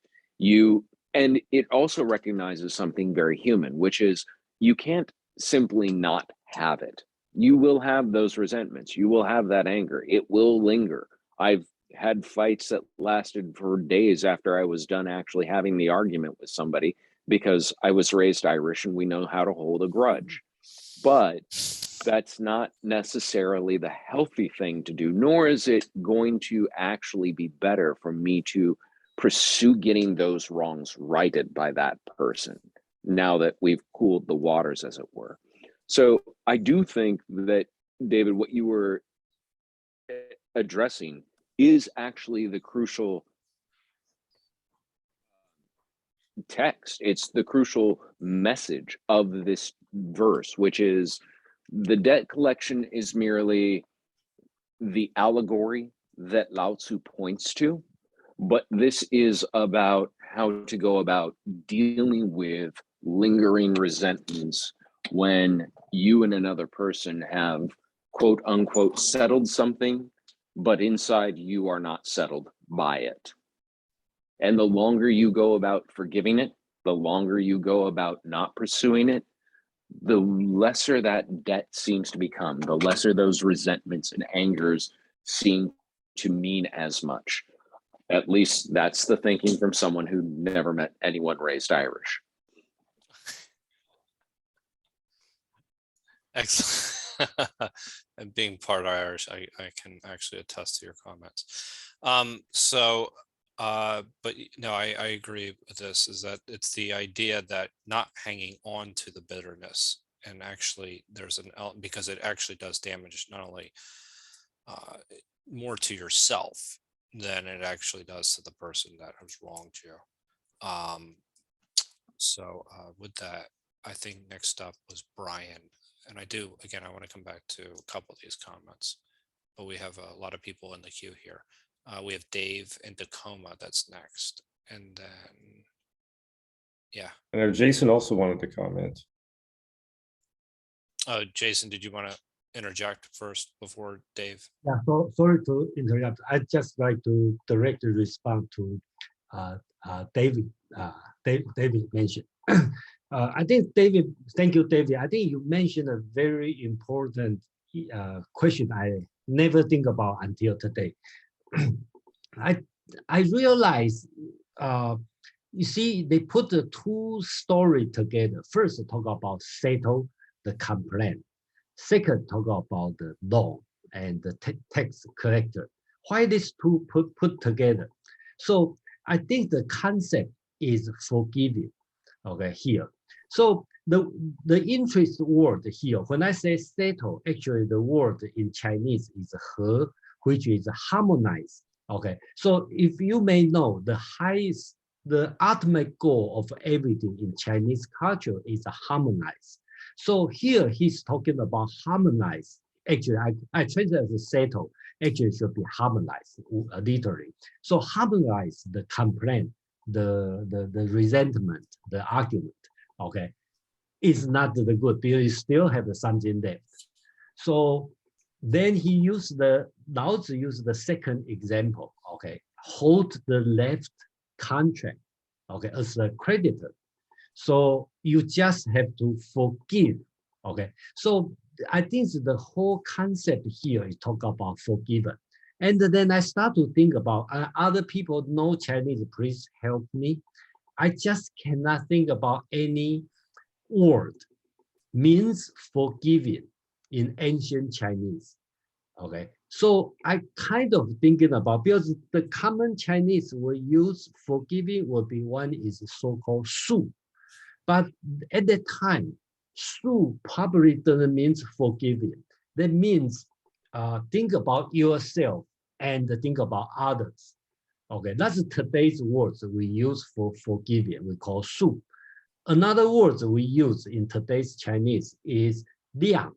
But during that time, the liang, okay, the words called liang probably doesn't mean forgive, probably means honest. Like Confucius said, you have a friend of liang, which means an honest friend, not forgiving friend.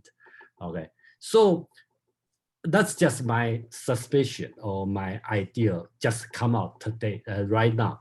Is probably that's not the forgiving concept is very Christian idea. Okay, probably not have the idea. The words represent forgiving. That's why Lao Tzu have put this text as a concept of forgiving.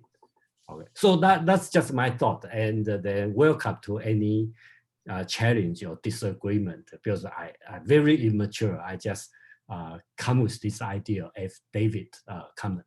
Yeah, thank you. Thank you, Jason. So we have a lot of people in the queue here. So we'll go with David and Tacoma first, then Kevin. Yeah, thank you. Yeah, and I think I want to continue what Jason is starting to get into. Like I said, I'm not an expert in this stuff and I've been away, but the left and right wasn't making sense. But when Jason said creditor and debtor, it kind of rubs in a little bit that what comes to mind, I come from Kansas, a very agricultural region, that I suspect this peasant is buying his land and the bank or the creditor or whoever that has the land probably is taking a payment every year after the crop comes in. Well, sometimes the crop doesn't come in. We have a storm, we have flood, the rain or the rains don't come at all, and maybe he's not making a payment. And to me, the understanding creditor will take into account the situation. And to bring it to current times, think about the virus a couple of years ago. A lot of people lost their jobs. Think about 2008, all the bank failures. A lot of people lost their houses. Go back to the Great Depression. an understanding creditor, just, will you pay me? I don't care what. If you're not, I'm going to kick you out of this house. I don't care. It's your problem. And I think that's what they're getting into. And I think that's what Jason is getting into about the forgiveness, that the good creditor will understand the situation and say, okay, you'll pay me double next year and we'll make it up then, but you can keep the land. So to me, it kind of gets away from the disrespect or whatever in the first part. But to me, I think that's what they're talking about in these two phrases. Thank you, David. Next up, we have Kevin. Yeah, thank you. Got to mix this on. The first is, yeah, I agree with as general, basically. By the way, I'm going to present, I sent a link about the bamboo. The latter days, they use bamboo as contract, for example. Later on, they use paper, basically one side top, from writing from left to right, and a vertical one. So basically, you can put a signature, one piece of yours, one piece of mine. So later on, are you paid, or then we can destroy the first one, or give you exchange that left to right. So that's for the contract side. And here, for me, what kind of circumstance happened for that time? I don't know. It's between the government to personal, or like really like Jason like said. I know ordinary people, maybe poor. They need after the winter gone, the spring maybe they lack the food. They need to borrow something. That's happened for that time. So I didn't, this situation, I didn't clear very for me. However, for me, I see the drawback this versus people could misuse this kindness, right? I go, okay, I'm putting you higher virtue. I just don't want to pay you, realistic. And so that's mixed. Right? For me, I didn't come up with the right words for this verse. Thank you. Thank you, Kevin. Next up, I have Jason, but I'm assuming you had already made your comments. And so I'll go to Madeline. Yes, Jason, could you put your translation back up, please?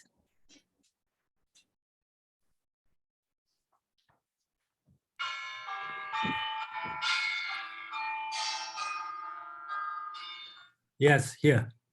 Okay, so this really seems to be in three parts. Okay, so my first comment, I have two comments. One is the sage who's holding the creditor side of the contract. So let's say that this is, since this also has to do with resentments and anger, let's say this is someone who is continually doing favors for other people and says, no, no, no, don't do anything for me, I'm fine. Or doesn't collect a debt from someone. It doesn't say here that the sage is actually tearing up, throwing away, or burning the half of the contract that they hold. And so it actually creates a big power imbalance, whether you look at it financially, as in this person can come to collect any time, or whether they're sort of accumulating a kind of advantage of, I'm the better person. It could be seen as, so it's slightly troubling. I think that the key to the whole thing is at the end, the Tao of heaven is impartial. So that would be Tian. It always accords with the good people. So there's the impartiality of the contract, and accords, I guess, is might be the harmonizing that Jason talked about, but that basically the Tao of heaven, Tian, is impartial like a contract. And so it, and because it's impartial, it stays with those who are virtuous. I'm thinking that's what these last two lines mean.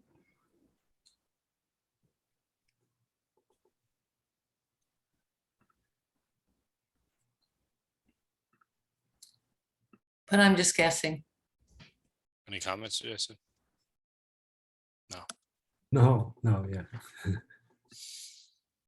I think it actually, that was a very fine interpretation, actually, Madeline. But that's another comment didn't make is agree with Madeline. Why hold the left contract? Why don't you say, okay, you're gonna take away, I give you back, I don't take it. What you won't hold, that's mean later on you're going to consider you high value. You always, I owe you something. And later on you're going to, yeah, that's why I didn't get it full, Thank you.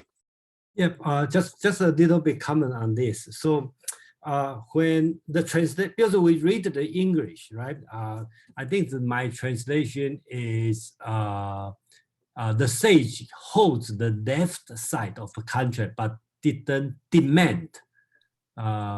执左气. Yes, okay. The words in Chinese is holding. I kind of read a little bit different way. When the words say hold the left contract, I don't see that means holding not destroyed. I think that means holding means I have it. Doesn't mean I keep it. So probably the translation is not right. When I translate as, let me show the translation. When I translate as the sage, 甚至 hold the left contract, in Chinese called 执左气, okay? That means holding, okay? But I think that means I already have this contract, but not demanded for it. So probably I should translate as the sage has the left contract, but didn't demand for it. So I think that probably will avoid the wrong or different interpretation. Okay, so I don't know how do you guys think, especially among when you do this one. I think that the holding probably not the right words here, so. Not to do too much behind baseball, but I think holding the contract actually is apt, and Madeline's interpretation, I think, was a way that this was sometimes understood and implemented through empirical China, because the tributary system basically relied on this to some degree. You had the tributary states come and present gifts to the emperor, but it was important that the emperor give greater gifts, that he was more generous, more giving, more lavish. And in that way, those tributary nations continued to be indebted to the nation of China. Oh, I just like to try to figure. And so I do think that retaining that term hold actually is a good translation, because I do think it was interpreted that way a time or two. I don't think it was intended to be, but it's sort of the Machiavellian mirror side that exists in the Dao De Jing that can be seen sometimes.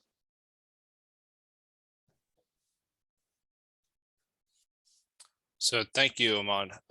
So next up, we have, I believe, hang on for a minute, I lost track here. Abraham, followed by Katie. Yeah, this is not comment, more of question to someone who knows or that the conflict, bitterness, and forgiveness and contract, to some extent, it seemed to more so happen, especially contract, and that in human realm or human civilization, I would say. So I'm interested, and also there is a word we talk about: water, nature, or movie, or Dao, and I'm interested in what the Lao Tzu or Taoism talking about the relationship between animals.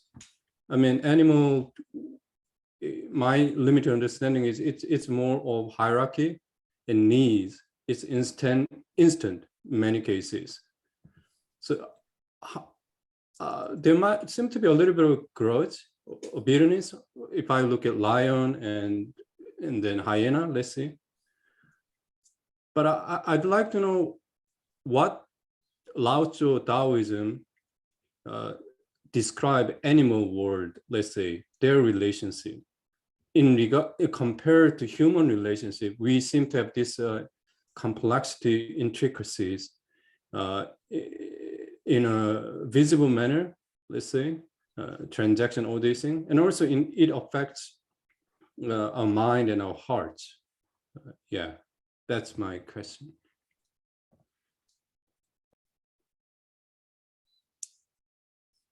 The reason why I'm raising this question is movie Dao, let's say Do or Dao,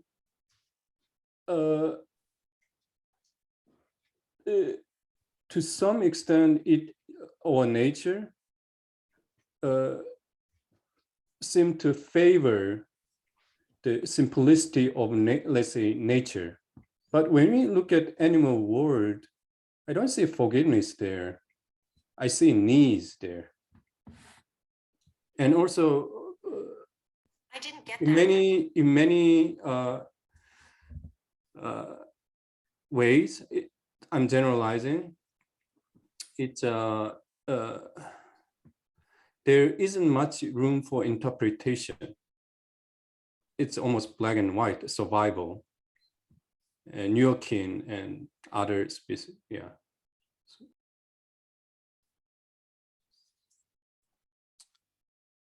Jason, do you have a comment? I don't have anything to add to that. Yeah, I'd like to jump in for a second. Please, so. Yeah, this came up quite early on in this. I think it came up quite early on because I too raised it, and we had discussed that this is really the Tao of humans. Mm-hmm. In other words, that other species might have their own Tao, and that this book is only about the human Tao.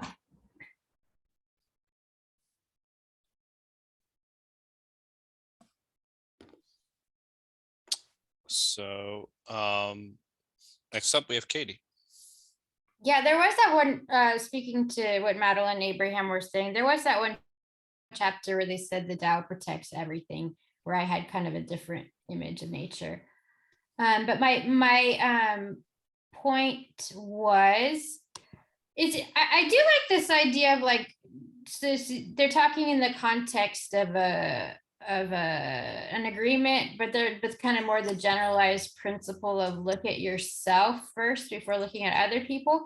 I think for me, it manifests a little bit differently in my life. I think that feels like a little bit idealistic to me, like to be like, well, I'll just be the one taking the blame. I think you would still kind of feel blame with resentment with that resolution. But I feel like for me, it's more of like a preventative thing. If there's something that I can be doing to prevent something from happening, then I'm very willing to, before a conflict has started, to do something that would like just take care of whatever, or that would prevent the conflict. Like I don't mind being the person, but then that would be kind of a prevention and seeing like, oh, maybe a conflict's about to happen, but I can be doing something. So I don't need to go convince somebody else to not be doing what they're doing. I can just do what I need to be doing. But the focus would be first on yourself. Like if there's something that I can be doing to be preventing this, but I think that's a little harder for me to see. That seems a little bit idealistic to be like, well, just look at yourself. That's. Thank you, Katie. Next up, I have Margarita. Yes, thank you. I think this chapter is very interesting because it says something about what is good by Tao. And it's quite unique because previously I think I learned more about there is no good or bad, or both are exactly the same. But this is like, what is good virtue according to Tao? And I realized my mind about being good is already clouded with Christianity. That's why I asked Jason whether this is sacrifice, and Jason said maybe not so. Then I realized this is Tao good, not Christian good, just like Amon and Kevin or Jason has mentioned before. So I think usually because we are trained like in Abrahamic religion, there are certain criteria of good and you need to do it. And even the best goodness is when you sacrifice yourself. But that is like for doing something for the sake of others, because you want to comply to God or you want to make good for other people to prevent problems for them. But I think for Tao, I could be wrong, I'm still learning. For Tao, is good is actually to let the nature, the law, the heaven's Tao law to exist. So I think, again, I could be wrong. Maybe the idea of being good here, it's not that you're doing certain criteria to make you good or to do something for others in order to feel good, but you just do it because that is the nature law require you to do. So I say it's sacrifice because I'm clouded, but maybe that is just to receive shame, to receive misfortune. It's just something that you need to do because that is the law, Tao. Yeah, so yeah, that's what I take so far. Thank you.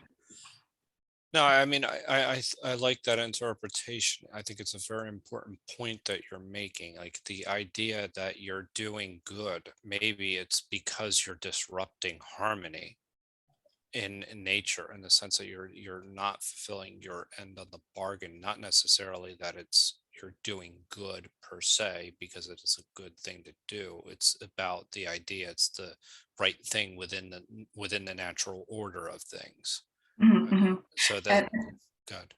Sorry, if I may add, I think in the text, it says something about keeping your contract. It's not that we let go of the contract because we are forgiving, because we're so kind that we will let go. No, you just keep the contract. Just do it as it is, because that's the law. I mean, the natural law.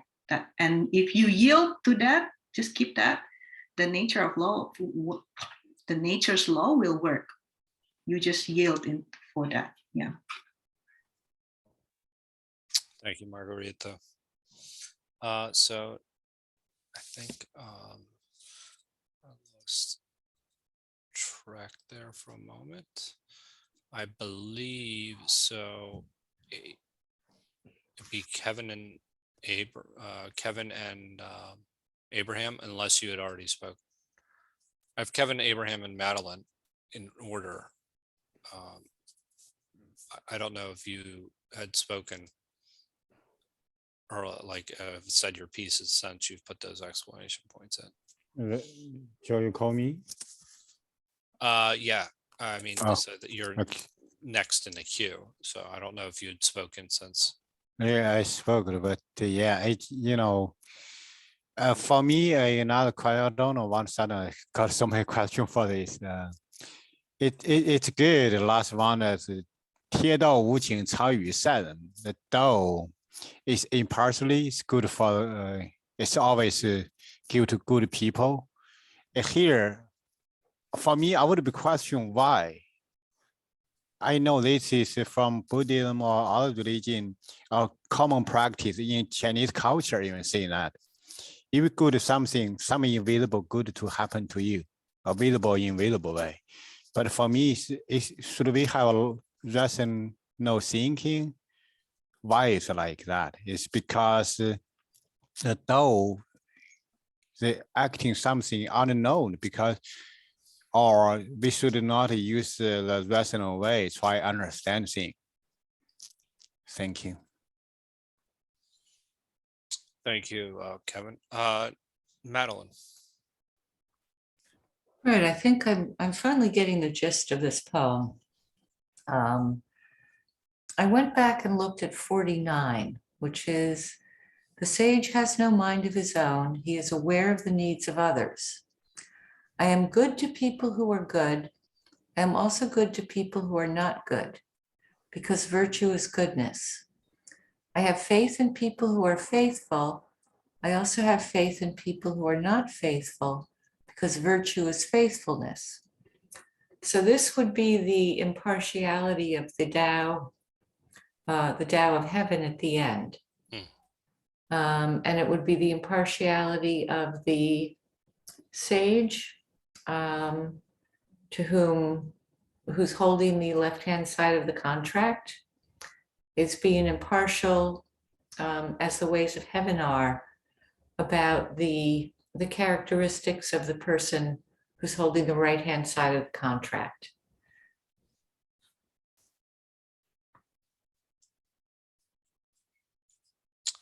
Thank you, Madeline.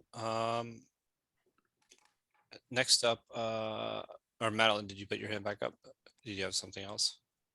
No, actually, I was trying to lower it, but it went back up. Okay. Brian.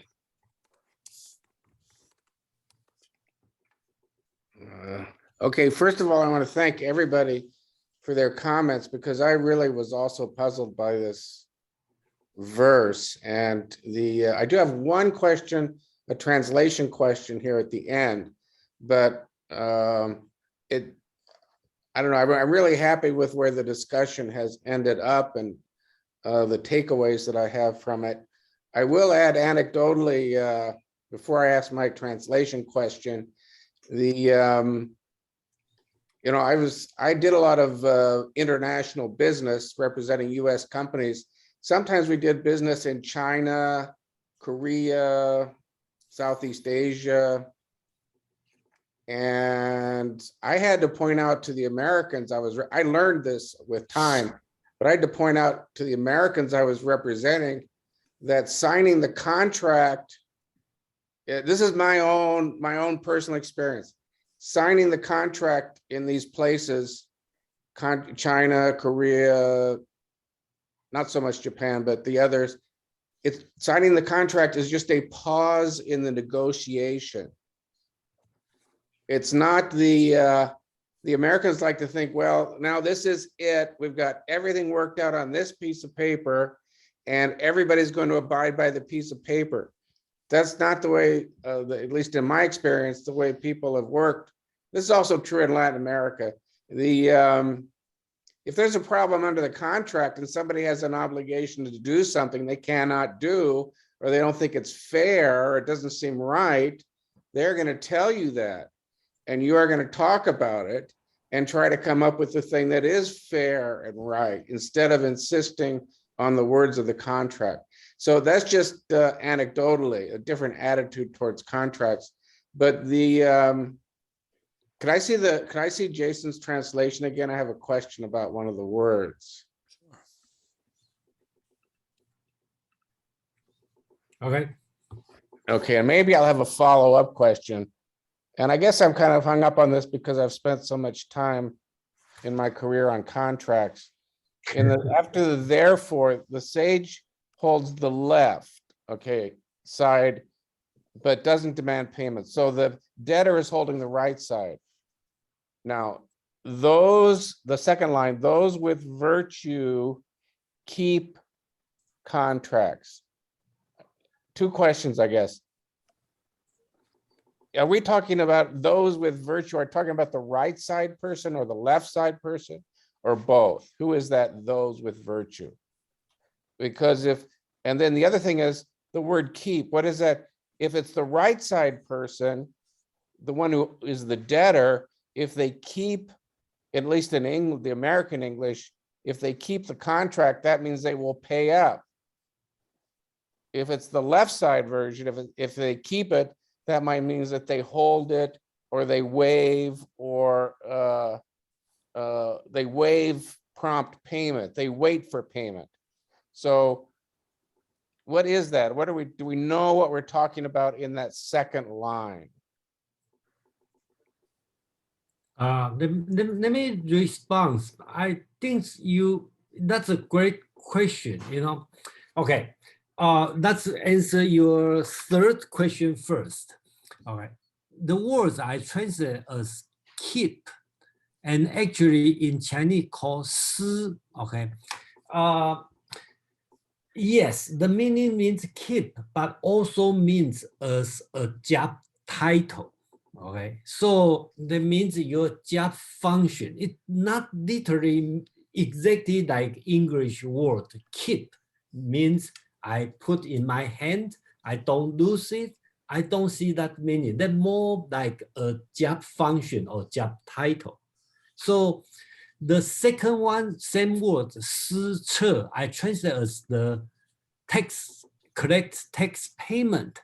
Actually, if you only see these two words, go to Google search, you in the, I'm not mean really Google search, I mean ask an ancient Chinese teacher, okay, what's the meaning of 施策? That means the job title, just like in Bible, we talk about he's a tax collector. Okay, this kind of person is a job title. So when you see this word, I translate as keep the contract, actually means has a job title to holding the contractor. Okay, so I think that's that mean, you know, that's the subtlety in the translation. Right. Your second question on the sage hold the left. Yeah, I does the think second that's line refer to the creditor or the debtor or both? Yeah, for the creditor. Okay, I think it's for the not for the debtor. I think, okay, because it only talk the one with virtual, okay, holding the contract. I think that's my interpretation, because in the previous already talk about the left side of the contract, and I believe when the second line he talk about those with virtual, Lao Tzu is talking about those with virtual holding the left side of the contract, even they don't literally put the words left here. I think that's what it meant. So the credit, okay. And then regarding your experience about the contract in Asia and in Western world, I would say it's not your personal experience. I think that's that's also my experience. And one way to say is in the Western world, we settle on the contract, right? That's the final word. After contract, that's what to do. But in the Asian common word will be your negotiation start with signing the contract. So my personal, and since I live under both worlds, my understanding is probably the concept of the Judaism a religion, right? Because the contract with God, that's the testament. Right. So I think that's the source. So I think the Western and the Eastern have a very, very different concept about the contract. For us, contract, if it's not fair, it's not fair. We already signed. But in Asia, people will say harmony will be the more important. You say, yeah, that's the contract, but it's not right? You see this, but so I think that's a different priority, you know. The people have been kind of playing around with the idea of forgiveness, and I do see forgiveness in this, and I thank you all for pointing that out. But another word might be that it used a lot in it's more the legal context is forbearance. Forbearance, and that would mean that the creditor continues to hold the contract, but does not insist on payment. So you hold it, but you don't present for payment. It's forbearance. I like that, actually. I like that a lot.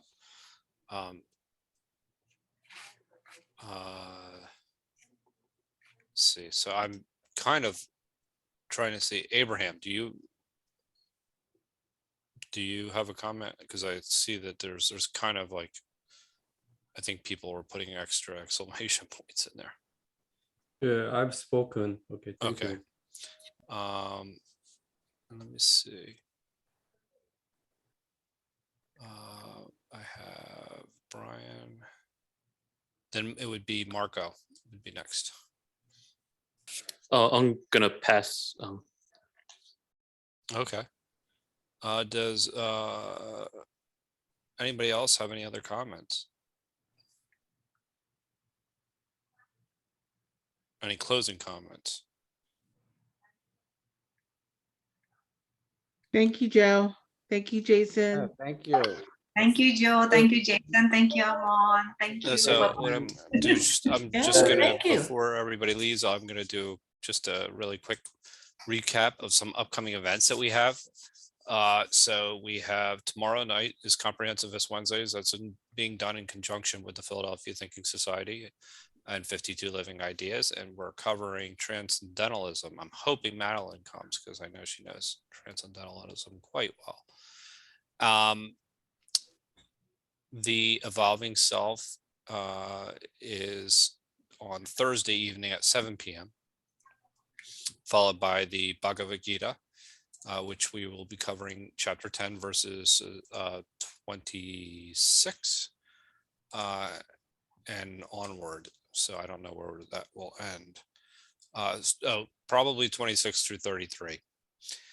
Then on Friday, we have Bhagavad Gita again, verses 33 to, I don't know where we'll end, but